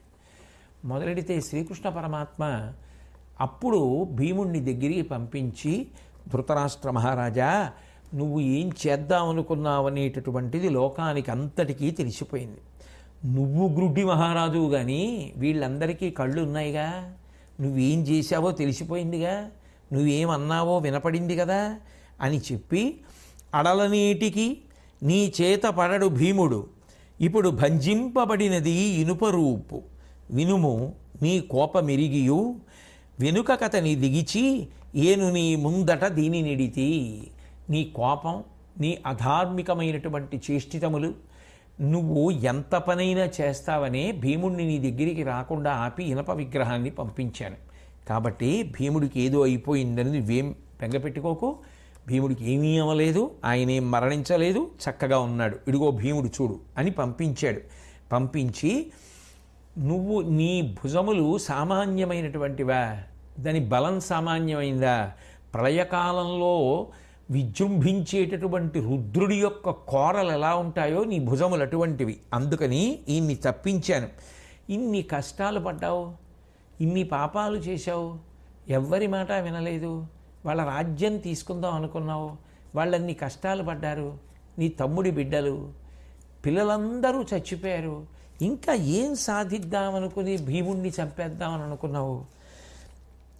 వినుమొకని నేల భవదనుజుని పుత్రుల నెల్ల చంప చొప్పడినను నీ తనయులు మగుడుగ ఒత్తురే అనయము పాపంబు చేసి తారడిబోవన్. ఓ ధృతరాష్ట్ర మహారాజా, భీముణ్ణి ఒక్కడినేంటి, పాండురాజు కుమారులు 5గురిని చంపేశావు అనుకో, నీ కొడుకులు వస్తారా, బ్రతికి రారు కదా, ఎందుకు ఇంకా ఇంకా పాపం మూట కట్టుకునేటటువంటి పనులు చేస్తావు. ఇప్పుడు నువ్వు చేసినటువంటి పని వలన నీ జీవితంలో ఇంతకాలం ఎంత అపకీర్తి పొందావో దానికి తోడుగా శాశ్వతమైనటువంటి అపనింద అపకీర్తి ఇంకా పెరగడానికి తగినటువంటి పని చేసుకోగలిగావు తప్ప నువ్వు ఈ పని చేసి ఏం సాధించావు అని అంటుండగా అక్కడ ఉన్న పరిచారికలు తీసుకొచ్చి ధృతరాష్ట్రుడికి నీళ్ళు ఇచ్చారు.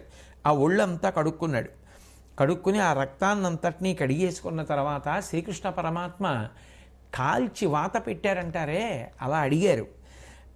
జగతీశ వేదముల్ చదివిది శాస్త్రముల్ వింటి భర్తిల్లితి వృద్ధగోష్ఠి అఖిల పురాణ పర్యాలోచనము చేసితి ఎల్ల ధర్మంబులు నెరుగుదువు ఇట్లు నీ తప్పు తలపక నెవ్వగబొందెదు కనలెదువు ఏను శంతనసుతుండు గురుడును విదురుండు కూర్కొని చెవుల పోయమే సవిశేష కార్యవచనములు సంజయుడు పెక్కు వరుసలు భయ బల విధంబుల తెలియగ పలుకడెట్లు నీకు ఆ బుద్ధులన్నీయూ నెమ్మనమున చేర్పబోలవా ఇంకేమి చేయవచ్చు. ఓ ధృతరాష్ట్ర మహారాజా, వేదాలు చదివావు, శాస్త్రాలు చదివావు, పెద్దలతో తిరిగావు, వాళ్ళు చెప్పిన మాటలు విన్నావు, అన్ని ధర్మాలు తెలిసినటువంటి వాడివి, అయినా కూడా ఇలా తప్పులతో కూడుకున్నటువంటి జీవన విధానాన్ని అవలంబించడం అనేటటువంటిది నీకు ఎంతవరకు సబబు? నీకు నేను చెప్పాను, భీష్ముడు చెప్పాడు, ద్రోణుడు చెప్పాడు, విదురుడు చెప్పాడు, ఉభయ సైన్యాలకి ఉన్నటువంటి బలాబలబలత గురించి సంజయుడు చెప్పాడు. మామూలుగా కాదు, నీ చెవిలో కూరి కూరి చెప్పాం. విన్నావా? వినలేదు. వినని దానికి పరిణామం ఏమిటి? నీ పుత్రులు మరణించారు, బంధువులు సైన్యం మరణించారు. దానికి ఇప్పుడు భీముడిని కౌగిలించుకుని చంపేయడానికి ప్రయత్నించడానికి అర్థం ఏమైనా ఉందా? అంటే ఇప్పటికీ నీలో రావలసినటువంటి మార్పు తగినటువంటి రీతిలో రాలేదు. బహుశా భారతం అంతా చదివితే ఒక విషయం మాత్రం అనిపిస్తుంది. మనిషికి ఒకరు చెప్తే వినే గుణం లేకపోతే అంతకన్నా ప్రమాదకరమైనటువంటి బలహీనత వేరొకటి లేదు. ప్రయత్నపూర్వకంగా మనిషి అభ్యాసం చేయవలసింది ఏమిటి అంటే, తనకి తెలియకపోవడం తప్పు కాదు, ఇంకొకరు చెప్పినప్పుడు వినడం నేర్చుకోవాలి. అంతేకాని ఎవరి పేరెత్తినా ఎవరు ఏం చెప్పినా అబ్బే అవన్నీ తప్పు అని తానే పెద్ద అన్నీ తెలిసిన వాళ్ళ మాట్లాడడం, నిర్ణయాలకి రావడం పరమ ప్రమాదకరమైనటువంటి జీవన విధానం. అది భారతాన్ని పరిశీలిస్తే అర్థమవుతుంది. కాబట్టి కృష్ణ భగవానుడి యొక్క అనుగ్రహం చేత అటువంటి సంస్కారవంతమైన బుద్ధి మనకి ఏర్పడాలి అని భగవంతుడికి నమస్కారం చేద్దాం. శ్రీకృష్ణ పరమాత్మ అంటారు, నీ యొల్లంబొక నియతిన్ కార్యంబాయత్తంబుగననుసంధింపంచేయంజాలవు చెడుతెర్వుంబోన్ పాయంత్రోవవు బలిమింపుత్రిన్. నీకంటూ జీవితంలో ఒక విధానం ఉండాలి. కట్టుబడడం అనేటటువంటిది మనిషికి రావాలి. అది కదా నియమము అన్న మాటకు అర్థం ఏమిటి? ఉల్లంఘించకుండా ఉండుట. నేను దీనికి కట్టుబడతాను. దేనికి కట్టుబడాలి?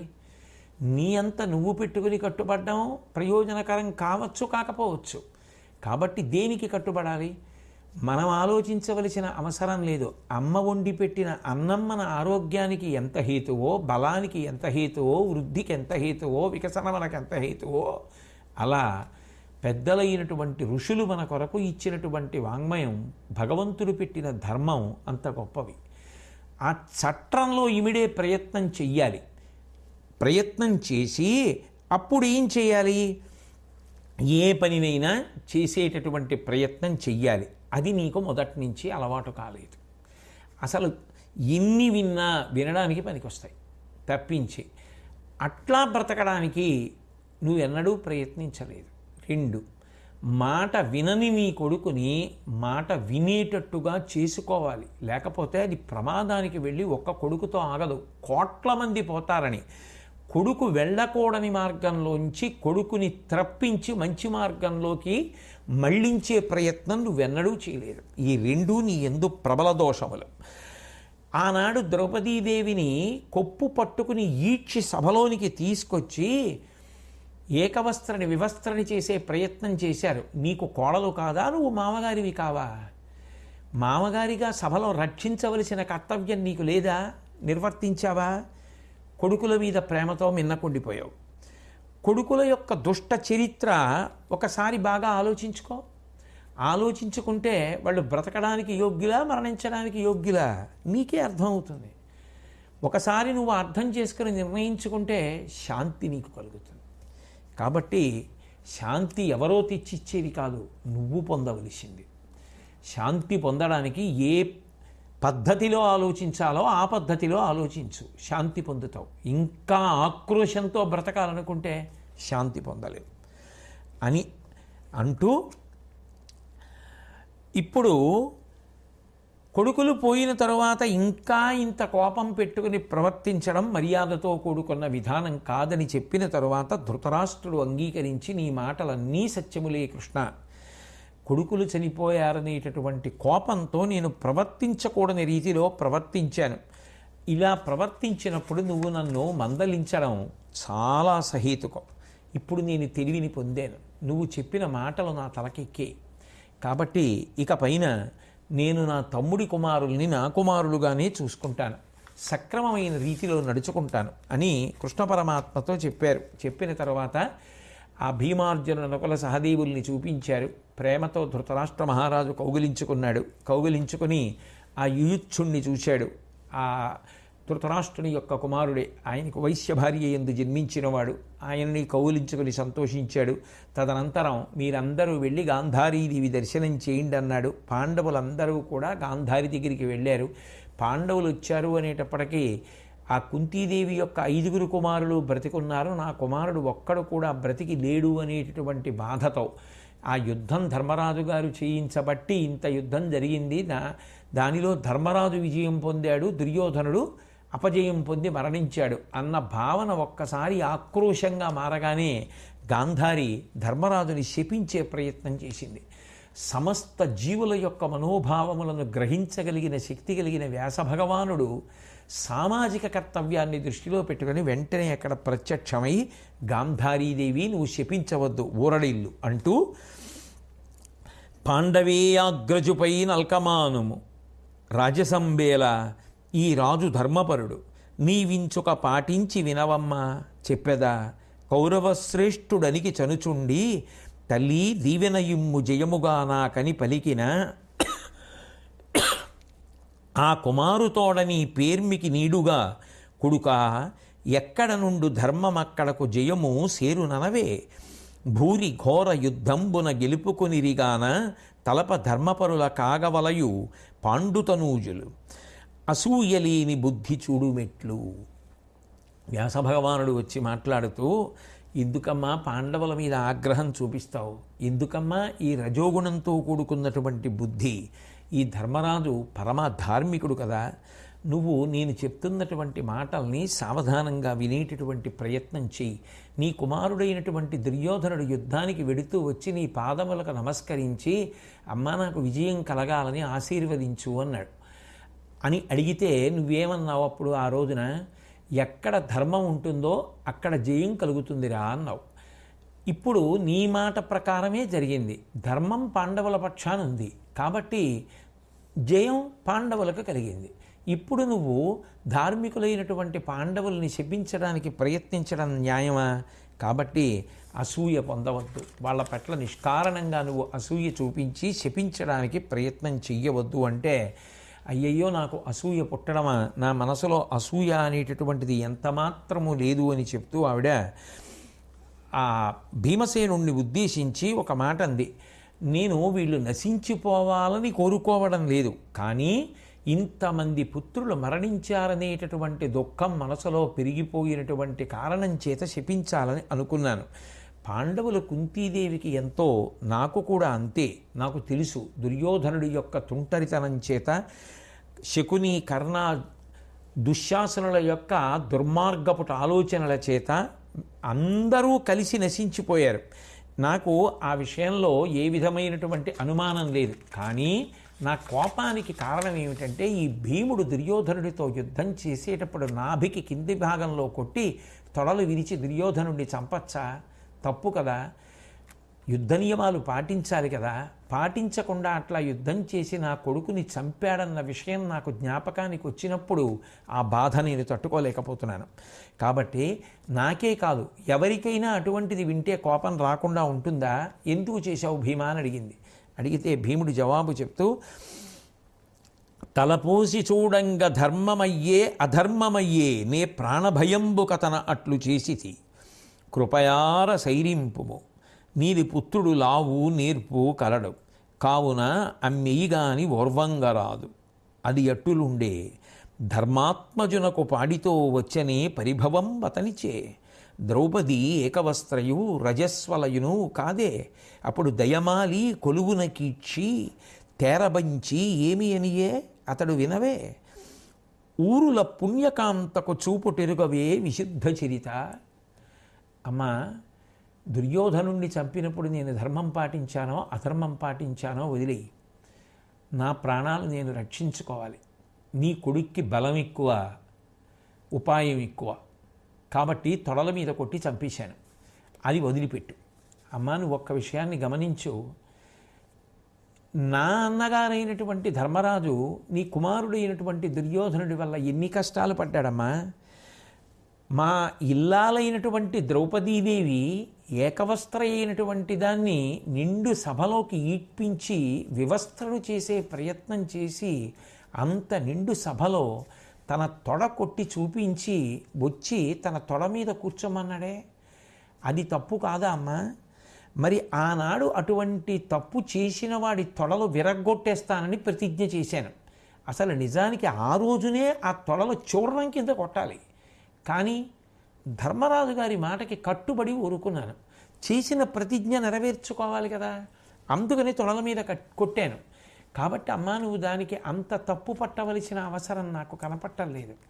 అతడు అలా ప్రవర్తించకూడదు కదా ద్రౌపదీదేవి విషయంలో. నువ్వు కూడా స్త్రీవి కదా అమ్మా, పైగా నీకు కోడలు కదా. కోడలకి కలిగిన కష్టానికి నేను చేసిన ప్రతిజ్ఞ నెరవేర్చుకుంటే నువ్వు దోషం ఎందుకు పడుతున్నావు అంటే గాంధారీదేవి సంతోషించి, సరే దుర్యోధనుడి యొక్క తొడలు నుగ్గు నుగ్గు చేశావు, అక్కడ వరకు వదిలిపెట్టు, కానీ ఆ దుశ్శాసనుడి విషయంలో అట్లా ఎందుకు ప్రవర్తించావు?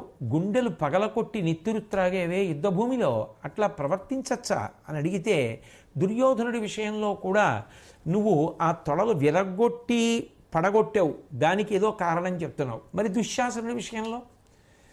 అమ్మా నేను దుర్యోధనుడి తొడలు విరగొట్టాను అంటే నిజానికి సభలో ప్రతిజ్ఞ చేసిన తరువాత కూడా నా మనసుని నేను నియంత్రించుకొని కలిసి బ్రతుకుదామని ప్రయత్నించా. అందుకే కృష్ణుడు రాయబారానికి వచ్చినప్పుడు కృష్ణుడితో కబురు చేశా, అన్నదమ్ములం అయ్యుండి ఇతరులు తప్పు పట్టేటట్టుగా మనం ఎందుకు ప్రవర్తించాలి, మనకి యుద్ధం ఎందుకు, ఎవరి భాగాలు వాళ్ళు పంచుకొని కలిసిమెలిసి బ్రతుకుదామని చెప్పాను.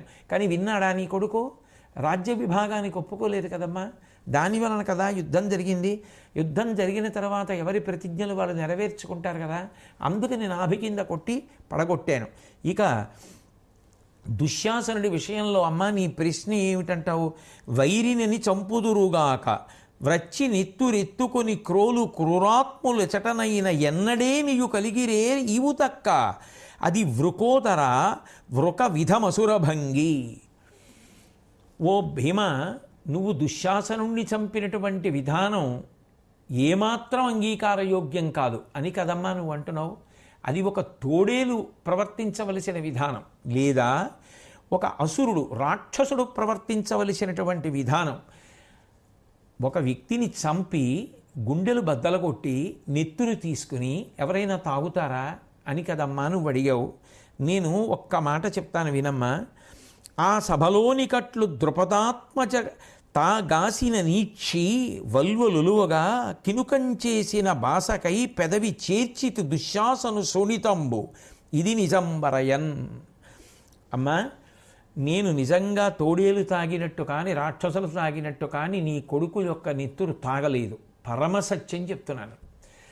దుశ్శాసనుడు సభలోకి ద్రౌపదీదేవిని ఈడ్చుకొచ్చి ఆమె యొక్క వలువలు విప్పడానికి ప్రయత్నం చేసినప్పుడు నేను ప్రతిజ్ఞ చేశా, వాడి గుండెలు బద్దల కొట్టి నెత్తురు తాగుతాను అన్నాను.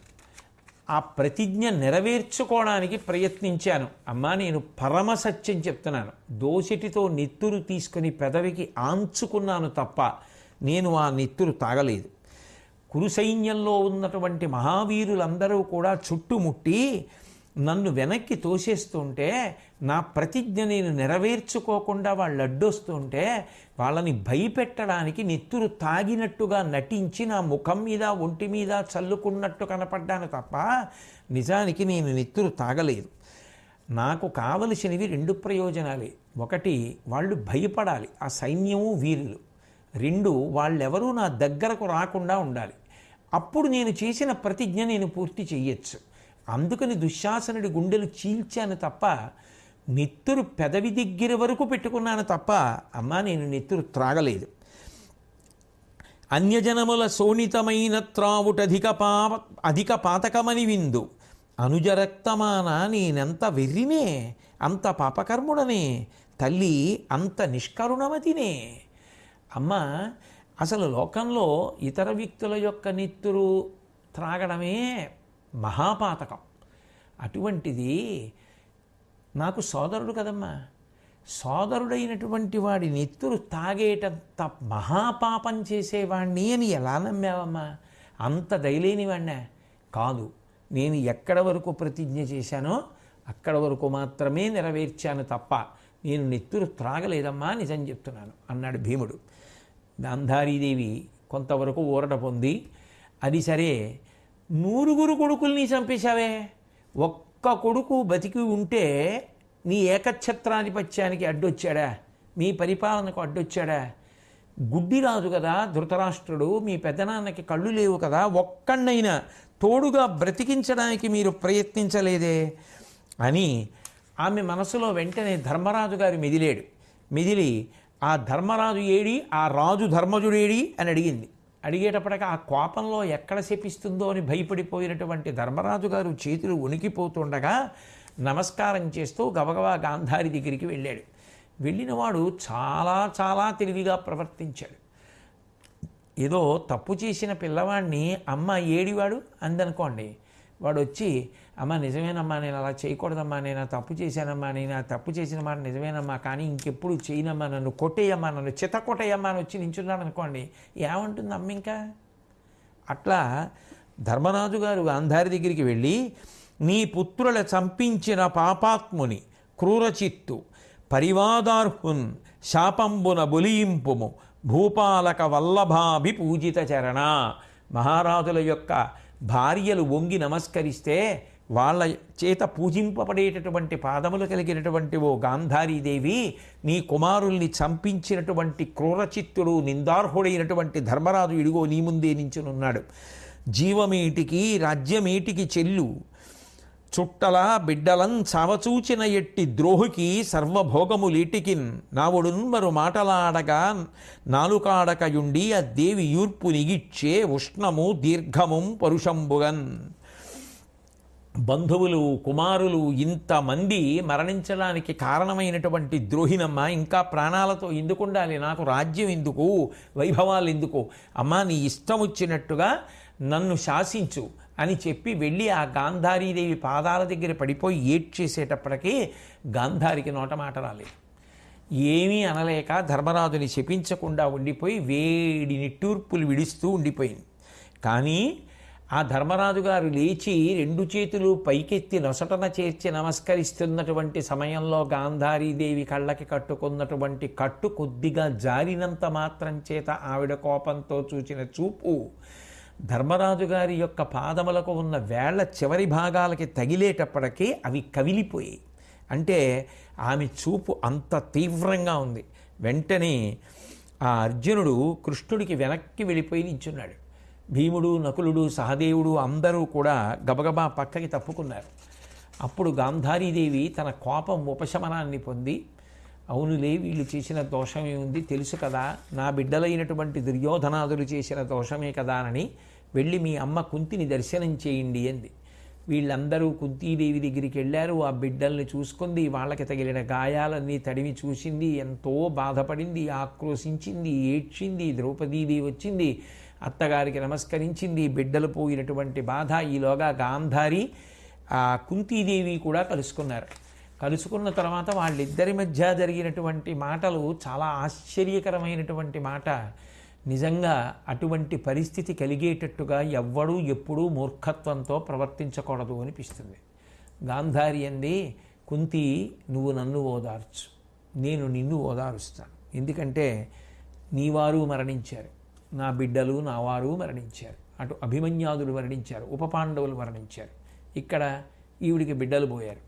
దేనికి అంటే కేవలం బిడ్డల యొక్క మూర్ఖత్వం.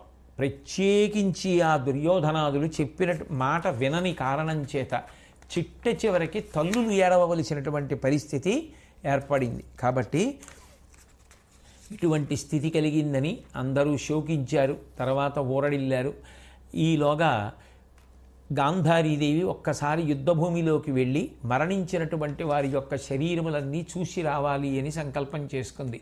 వ్యాస భగవానుడు ఆమె కళ్ళకి ఉన్నటువంటి కట్లు విప్పవలసినటువంటి అవసరం లేకుండానే పడి ఉన్నటువంటి వారిని అందరినీ చూడ్డానికి ఆవిడికి శక్తినిస్తూ వరమిచ్చాడు. ఆవిడ యుద్ధభూమిలోకి వెళ్ళేటప్పటికీ పరిస్థితి పరమ భయానకంగా ఉంది. నిజానికి అందులో ఉన్నటువంటి పద్యాలు, అందులో ఉన్నటువంటి వర్ణనలు అన్నీ చెప్పడం చేత నాకు మనసు వికలమవుతుంది, విన్న మీకు మనసు వికలమవుతుంది. అలాగని వదిలేయలేక విహంగ వీక్షణంగా మాత్రమే స్పృశిస్తున్నాను. కాబట్టి ఆ యుద్ధభూమిలోకి వెళ్ళినటువంటి గాంధారి చూసేటప్పటికీ అక్కడ ఉండేటటువంటి రాక్షసులు పరమ భయంకరమైనటువంటి భాషలో మాట్లాడుకుంటూ ఆ పడిపోయినటువంటి తలలు, పుర్రెల్లో ఉన్నటువంటి నెత్తురంతా తాగుతూ మాంసం తింటున్నారు. ఎక్కడ చూసినా విరిగిపోయినటువంటి రథాలు, పడిపోయినటువంటి కిరీటాలు, చెల్లాచెదరైపోయినటువంటి ఆభరణాలు, ఏనుగుల యొక్క కళేబరాలు, గుర్రాల యొక్క శరీరాలు, ఎక్కడ చూసినా నెత్తురు గడ్డలు కట్టి ముద్దలు ముద్దలుగా ఉంది. భయంకరమైనటువంటి క్రూర మృగాలు, తోడేళ్ళు, నక్కలు మొదలైనవి వచ్చి శరీరాల్ని పీక్కు తింటున్నాయి. క్రూరమైనటువంటి స్వభావం కలిగినటువంటి పక్షులు, గ్రద్దలు, రాబందులు మొదలైనవి ఆకాశంలో ఎగురుతూ వాలుతూ ఆ రాజుల యొక్క శరీరం మీద వాలి వాళ్ళ శరీరంలో ఉన్నటువంటి మాంసాన్ని పీక్కు తింటున్నాయి. శ్రీకృష్ణ పరమాత్మతో కలిసి యుద్ధభూమిలోకి వెళ్ళినటువంటి గాంధారి ఒక్కొక్కరిని చూపిస్తూ ఆ దుర్యోధనుని చూపించి ఆ కొడుకు అలా అయిపోయాడని, ఆ పడిపోయి శరీరం వదిలిపెట్టేసినటువంటి స్థితిని చూపించి, ఒకప్పుడు గొప్ప గొప్ప పాన్పుల మీద పడుకునేవాడు, రాజలాంఛనాలను పొంది తిరుగుతుంటేవాడు, అటువంటి మర్యాదలు పొందినటువంటి వాడు చిట్ట చివరికి యుద్ధభూమిలో ఇలా కటిక నేల మీద మట్టిలో పడున్నాడు. భార్య భానుమతీదేవి ఆ శరీరం మీద పడి అలా ఏడుస్తోంది. నా కోడలు ఆ వికర్ణుడు ఆనాడు సభలో ద్రౌపదీదేవి విషయంలో నోరెత్తి ధర్మం కోసం ఆక్రోశించినవాడు. ఆ వికర్ణుడి గురించి నిజంగా గాంధారి చెప్పిన ఒక వాక్యం చదివితే మనసు జలధరిస్తుంది. ఎందుకని అంటే, ఒక పిల్లగ్రద్ద వచ్చి ఆయన ముంజేతిని పొడిచి సంధిని విడగొట్టడానికి ప్రయత్నిస్తోంది. కానీ వింటిని బాగా వింటినారి సారించడం సాధన చేసినటువంటి కారణం చేత బలిసి ఉన్నటువంటి ఆ ముంజేతిని బ్రద్దల కొట్టడం ఆ పిల్లగ్రద్దకి సాధ్యం కాలేదు. అన్ని వైపుల నుంచి కాకులు గ్రద్దలు వచ్చి వాలి అన్ని వైపుల నుంచి పీకుతుంటే భార్య ఆ శవాన్ని చూడ్డానికి వచ్చి తోలుతుంటే, లోకంలో ఎప్పుడైనా ఏ తల్లైనా ఇట్లా తన వాళ్ళ శవాల్ని తన కోడళ్ళు ఏడుస్తుండగా ఇంత భయంకరమైన స్థితిలో చూసిందా శ్రీకృష్ణ? నా జీవితం ఇలా అయిపోయిందని ఆ అభిమన్య కుమారుడు ఇన్నాళ్ళైనా యుద్ధభూమిలో పడిపోతే నిద్రపోతున్నట్టుగా ఉన్నాడు. ఎంత తేజోమూర్తి! వంశంలో పుట్టినటువంటి ఇంతటి మహావీరులు ఏ పాపం చేశారని వీళ్ళని మనవాళ్లే చుట్టుముట్టి పడగొట్టారు. దేనికోసం ఈ యుద్ధం? దేనికోసం చేసుకుని మనవాళ్లలో మనవాళ్లే ఇంతటి మహావీరుల్ని ఒకళ్ళనొకళ్ళు పొట్ట పెట్టుకుని చంపుకున్నారు. ఆఖరికి పడిపోయినప్పుడు ప్రశాంతంగా ఇలా కలిసిమెలిసి పడిపోతే పక్షులు క్రూర మృగాలు తినేస్తున్నాయి. ఆ ద్రోణాచార్యుడి శరీరం చూడు, నక్కలు శరీరాన్నంతటినీ తినేస్తే పాదాలు మిగిలాయి. ఒకానొక నాడు విలువిద్య నేర్చుకుని ఆ పాదములకు నమస్కరించినటువంటి వాడు లేడు. అంతమంది చేత నమస్కరింపబడినటువంటి మహానుభావుడి శరీరాన్ని నక్కలు పీక్కు తినేసాయి. ఆ శిష్యులు ఆ శరీరానికి అంత్యేష్టి సంస్కారం చేయడానికి తీసుకెడుతున్నారు. అటువంటి స్థితిలో ఉన్నాడు. ఆ కర్ణుడి భార్యలందరూ గుంపులు గుంపులుగా ఏడుస్తున్నారు. నక్కలు వచ్చి పీక్కు తినేసినటువంటి ఆ శరీరం ఎంత భయంకరంగా ఉంది. విరాట మహారాజు గారి యొక్క శరీరం నెత్తురు గడ్డ కట్టేసి ఉంటే, అక్కడ ఉన్నటువంటి గడ్డ కట్టిన నెత్తురి ముద్దలో మునిగిపోయి ఉన్నాడు. ఆ తడి మీద వాయువు చేత వీచబడినటువంటి దుమ్ము ధూళి కొట్టుకుపోతే అందులో పడి ఉన్నారు. భీష్ముడు అంపశయ్య మీద పడుకుని ఉన్నాడు. మహానుభావుడు వంశం నిలబడాలని పెళ్లి చేసుకోవడం మానేసి రాజ్యపరిత్యాగం చేసి ఇంతకాలం రెక్కల కింద పెట్టుకుని రాజ్యాన్ని కాపాడితే, చిట్ట చివరికి కళ్ళ ముందు పిల్లలు యుద్ధం చేసుకుని మరణిస్తే అది చూస్తూ తాను అంపశయ్యనెక్కాడు. ఎంత దారుణమైన విషయం! ఒక్క వ్యక్తి మాట విననివాడు పుడితే, మూర్ఖత్వాన్ని పొందితే దాని పర్యవసానం ఎంత దారుణంగా ఉంది. కేవలం దీనికోసమే నేర్చుకున్నాడో ఏమో ఈ పాచికలు. ఆ పాచికలాడి ఇంత నాశనానికి కారణమైన ఆ శకుని నోరు తెరుచుకుని ఎలా పడున్నాడో చూడు. ఆ శల్యుడు భూమి మీద బోర్లా పడి నోరు పక్కకుండి నాలుక బయటకు వస్తే కాకులు పీక్కు తింటున్నాయి. చిట్ట చివరికి వీళ్ళందరూ ఇంతంత గొప్పవాళ్ళు ఈ స్థితిలో పడి ఉంటే వీళ్ళని చూస్తుంటే నా మనసు ఎంత బాధగా ఉందో అని ఆ గాంధారి తీవ్రమైనటువంటి ఖేదానికి లోదైంది. అంతకన్నా ఇంకా ఆ భాగాన్ని పరిశీలించడానికి నాకు మనసు రాదు. ఆ గాంధారీదేవి చూసి చాలా తల్లడిల్లిపోయింది. కానీ దాన్ని అంత వివరంగా చెప్పడం కానీ అంత వివరంగా వినవలసిన అవసరం కూడా ఉంటుంది అని నేను అనుకోవట్లేదు. ఎందుకంటే ఒక్క వ్యక్తి మూర్ఖత్వం వల్ల అంతమంది మడిసిపోయినప్పుడు అది చాలా హృదయ విదారకంగానే ఉంటుంది ఆ పరిస్థితి. కానీ ఇంతమందిని చూసిన తరువాత గాంధారికి అకస్మాత్తుగా కోపం పెళ్ళుబుకింది.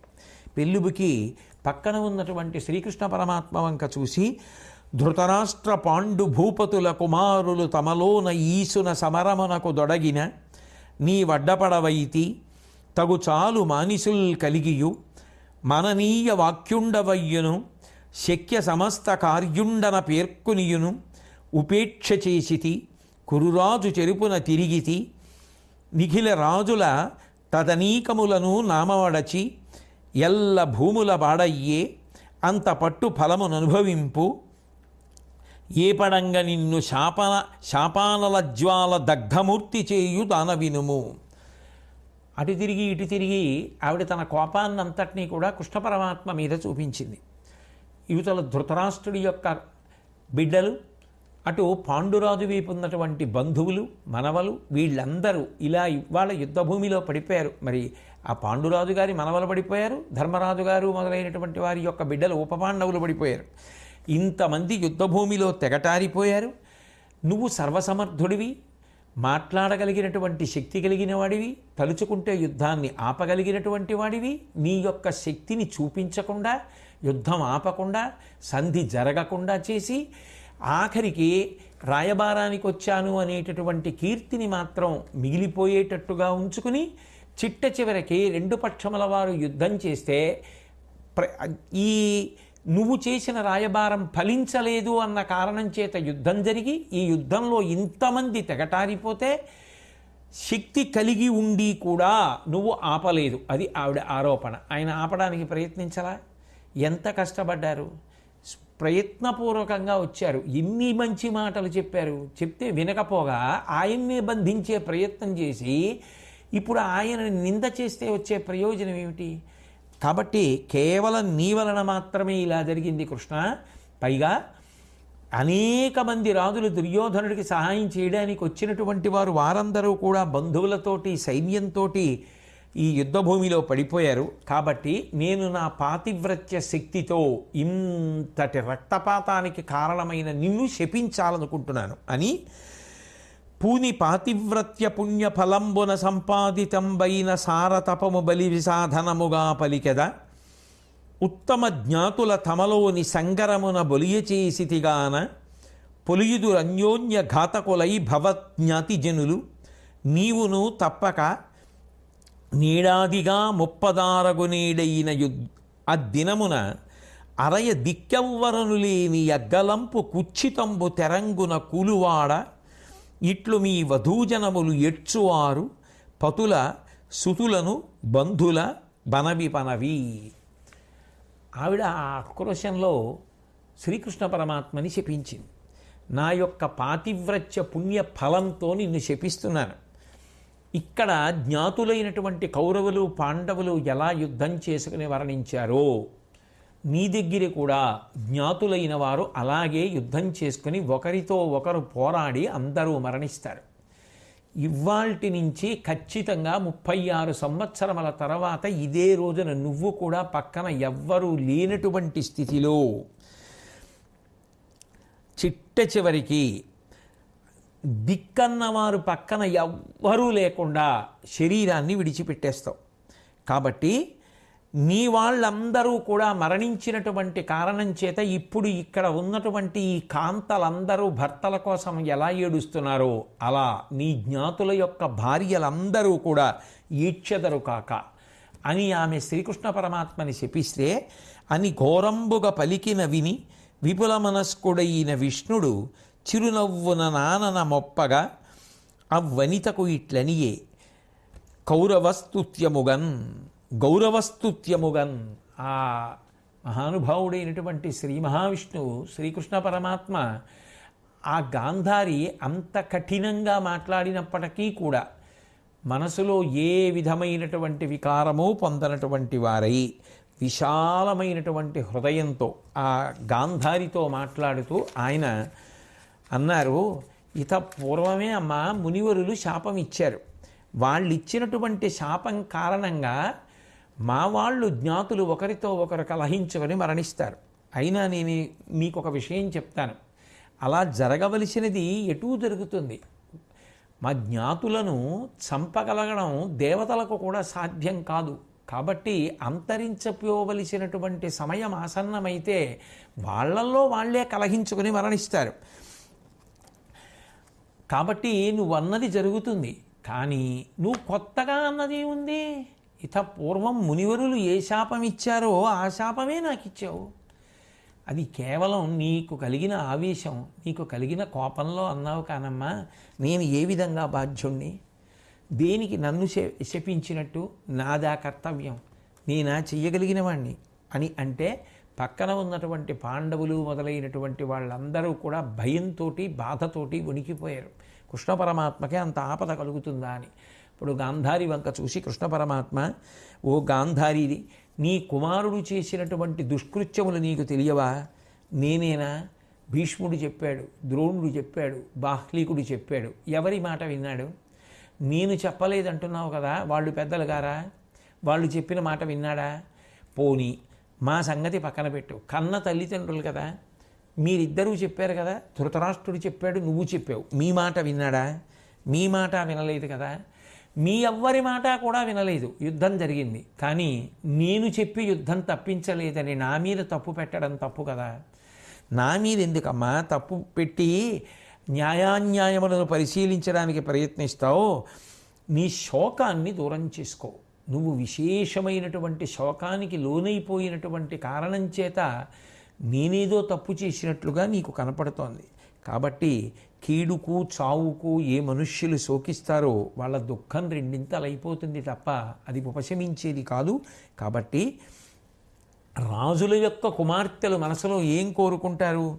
ఎప్పుడూ కూడా ఆ యుద్ధానికి అంకితమైనటువంటి హృదయం కలిగిన బిడ్డలు కలగాలని కోరుకుంటారు. అటువంటి సంతానమే కలిగింది కదమ్మా నీకు. కాబట్టి ఇక ఊరడిల్లు అని చెప్తే, శ్రీకృష్ణ పరమాత్మని శపించినా కూడా ఆయన అంత ప్రశాంతంగా తాను పరిశీలించుకోవలసినటువంటి మంచి మాటలు మాట్లాడితే ఆ మాటలకు గాంధారి చెవులను కాల్చేసినట్లయింది. ఆవిడికి ఏమీ మాట్లాడలేక ఊరకుండిపోయింది. వెంటనే ధృతరాష్ట్ర మహారాజు ధర్మరాజు దగ్గరికి వచ్చి, ఈ యుద్ధంలో ఎంతమంది చనిపోయారు, నీకేమైనా జ్ఞాపకం ఉంటే చెప్పు అని అడిగాడు. 76,20,00,000 మంది ప్రసిద్ధులైనటువంటి వారు చచ్చిపోయారు. 76,20,00,000 మంది చనిపోయారు. ఇక ఇతర జనం సామాన్యమైనటువంటి వారు 24,320 మంది చనిపోయారు. అంటే ధృతరాష్ట్రుడు వీళ్ళందరూ ఎటువంటి గతులు పొందారు అని అడిగాడు. దేహాలు మండిపోతున్నా కూడా అస్త్రములకు ఎదురు నిలబడి శరీరత్యాగం చేసిన వారెవరున్నారో వారు మహేంద్రుడికి అతిథులై స్వర్గలోకంలో విరాజిల్లుతారు. ఇక ఆయువు పట్టులలో దెబ్బలు తగలగా అన్ని వైపులకి పారిపోయి ప్రాణములను వదిలిపెట్టిన వారు ఎవరుంటారో వాళ్ళు యక్షలోకానికి వెళ్ళిపోతారు. సమామున ఎత్తెరంగున సమసినను కీడు తెరవు చనరుత్తమ లోకమునకు పోదురు జనములు ప్రమిదితులై అండ్రు బుధులు పౌరవ ముఖ్య. యుద్ధంలో మరణించినటువంటి వారు ఏ కారణం చేత కూడా పతనమవడం అనేటటువంటి మాట మాత్రం ఉండదు, ఉత్తమ లోకములకే వెడతారు. కాబట్టి అందరూ ఉత్తమ లోకాలని పొందుతారు, ఎవరూ నరకానికి వెళ్ళరు. కాబట్టి నువ్వు బెంగ పెట్టుకోవలసినటువంటి అవసరం లేదు, ఎందుకంటే విద్వాంసులు చెప్పేటటువంటి మాట అది అంటూ, ఇందులో కొంతమంది ఇప్పుడు అంత్యేష్టి సంస్కారం చేయడానికి మిగిలిన వాళ్ళు ఉన్నవారు ఉన్నారు. అంటే ఆ చనిపోయిన వారికి ఎవరో కొంతమంది మిగిలారు, వాళ్ళు ఆ శరీరాలకు అంత్యేష్టి సంస్కారం చేస్తారు. మరి కొంతమందికి ఎవరు లేరు, అంత దయనీయమైన స్థితిలో వాళ్ళు చనిపోయారు. ఇప్పుడు వాళ్ళకి వీళ్ళకి కూడా జరిగిపోవాలి. ఎవరికి అంత్యేష్టి సంస్కారం చేయడానికి కొంతమంది మిగిలారో వాళ్ళందరికీ చేస్తారు. అలా అంత్యేష్టి సంస్కారం కూడా చెయ్యడానికి జనం మిగలని వారెవరున్నారో వాళ్ళందరికీ కూడా ధౌమ్యుడు, విదురుడు, సంజయుడు అంత్యేష్టి చేస్తారు. అంటే సనాతన ధర్మమునందు అంత్యేష్టి సంస్కారమునకు అంత ప్రాధాన్యత ఉంది. యుద్ధభూమిలో వారిని అలా వదిలిపెట్టేయలేదు. అందుకే అనాథ ప్రేత సంస్కారం అశ్వమేధయాగ ఫలితంతో సమానము అని చెప్పడానికి కారణం. ఆ యుద్ధభూమిలో పడిపోయిన వారందరికీ కూడా అంత జాగ్రత్తగాను చేయించారు. సరే, ఆ హస్తినాపురం నుంచి శ్రీగంధం, అగరుగడ్డి, దర్భలు, పట్టుబట్టలు, కస్తూరి, కుంకుమ, నెయ్యి మొదలైనవన్నీ తెప్పించారు. వేదపఠనం జరుగుతుండగా జ్వాలలు ఆకాశాన్ని అంటుతుండగా భయంకరమైనటువంటి రీతిలో ఆ అంత్యేష్టి సంస్కారం జరిగిపోతుంటే, ఆ ప్రేతకర్మ నడుస్తుంటే ప్రాణమున్న ప్రాణులన్నీ కూడా విలపించేట. ఎందుకని అంటే కోట్ల మంది మరణిస్తే అంత్యేష్టి సంస్కారం జరుగుతుంటే చూడడం, తట్టుకోవడం ఎవరికి సాధ్యం? ఆ పొగ, ఆ వాసనకి. కాబట్టి కౌరవ స్త్రీ జనాన్నంతటినీ కూడా పిలిపించారు. ఆ నదీ స్నానం చేశారు. చేసి అందరూ తిరిగి వెళ్ళిపోతున్నటువంటి సమయంలో పరమ దుఃఖంతో కుంతీదేవి పరిగెత్తుకొచ్చింది. వచ్చి, మీరు ఇప్పటి వరకు రాధేయుడు రాధేయుడు అని చెప్తున్నటువంటి కర్ణుడు ఎవరైతే ఉన్నాడో ఆ కర్ణుడు నిజానికి రాధాదేవికి జన్మించినవాడు కాడు, నాకు సూర్యుడికి జన్మించినటువంటి వాడు. ధర్మాన్ని దృష్టిలో పెట్టుకున్నప్పుడు ఆయన పాండురాజకుమారుడే అవుతాడు. ఎందుకనంటే ఒక కన్యకి జన్మించినటువంటి వాడు కన్యకి వివాహమైన తర్వాత ఎవరికి ఆమె భార్య అయిందో, ఆ కన్య ఎవరికి భార్య అయిందో ఆయనకే కుమారుడు అవుతాడు కనుక పాండురాజుకే పిల్లవాడు కుమారుడు అవుతాడు ధర్మంలో. కాబట్టి మీకు అన్నగారు అవుతాడని చెప్తే ధర్మరాజు గారిని ఆ తిలోదకాలు ఇమ్మంటే ధర్మరాజు గారు చాలా బాధపడ్డాడు. ఉపపాండవులు మరణించినప్పుడు కానీ, అభిమన్యుడు మరణించినప్పుడు కానీ, అంతమంది కురుకుమారులు మరణించినప్పుడు కానీ మేము బెంగపెట్టుకోలేదు.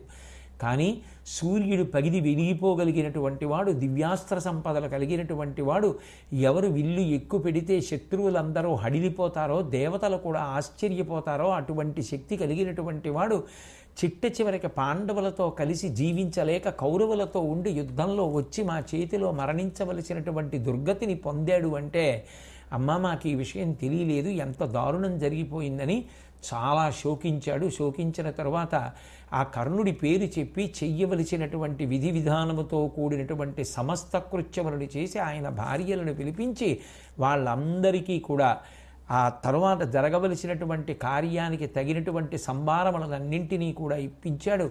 వాళ్ళని తగిన రీతిలో వాళ్ళకి అందవలసినవన్నీ కూడా అందించాడు. అందించి, అమ్మా ఇంతకాలం కొంగులో నిప్పుని మూట కట్టుకున్నట్టు ఈ రహస్యాన్ని ఎలా దాచగలిగావమ్మా, అద్వితీయ పరాక్రమం కలిగినటువంటి మహానుభావుడు మడిసిపోయాడు కదా అని చెప్పి ఆ బాధను పొందాడు. కానీ సనాతన ధర్మంలో అత్యంత ప్రధానమైనటువంటి అంత్యేష్టి సంస్కారము ఉత్తరగతుల కోసం ఏది ఉంటుందో అటువంటి అంత్యేష్టి సంస్కారాన్ని ఆ యుద్ధభూమిలో పడిపోయిన వారందరికీ కూడా జరిపించారు. ధర్మము ప్రధానము. ఆ వ్యాస భగవానుడు చెప్పినట్టు శ్రీ మహావిష్ణువు యొక్క నిర్ణయం మేరకు భూమి యొక్క బరువు తగ్గడానికి అటువంటి పరిణామము జరిగి అధర్మాత్ములందరూ వెళ్ళిపోవడం జరిగింది.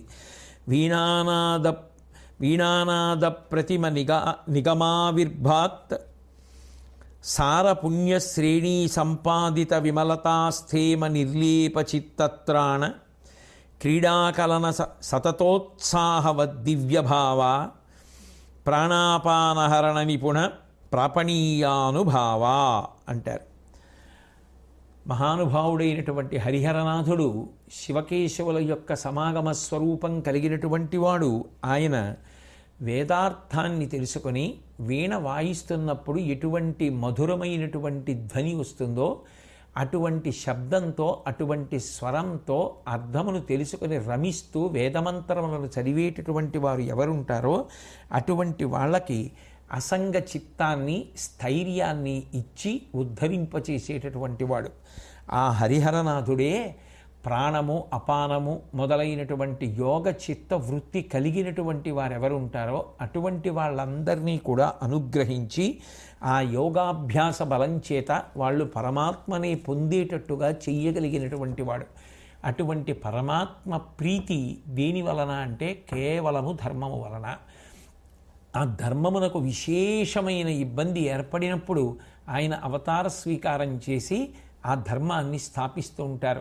యదా యదా హి ధర్మస్య గ్లానిర్భవతి భారత అభ్యుత్థానమధర్మస్య తదాత్మానం సృజామ్యహం అంటారు భగవద్గీతలో.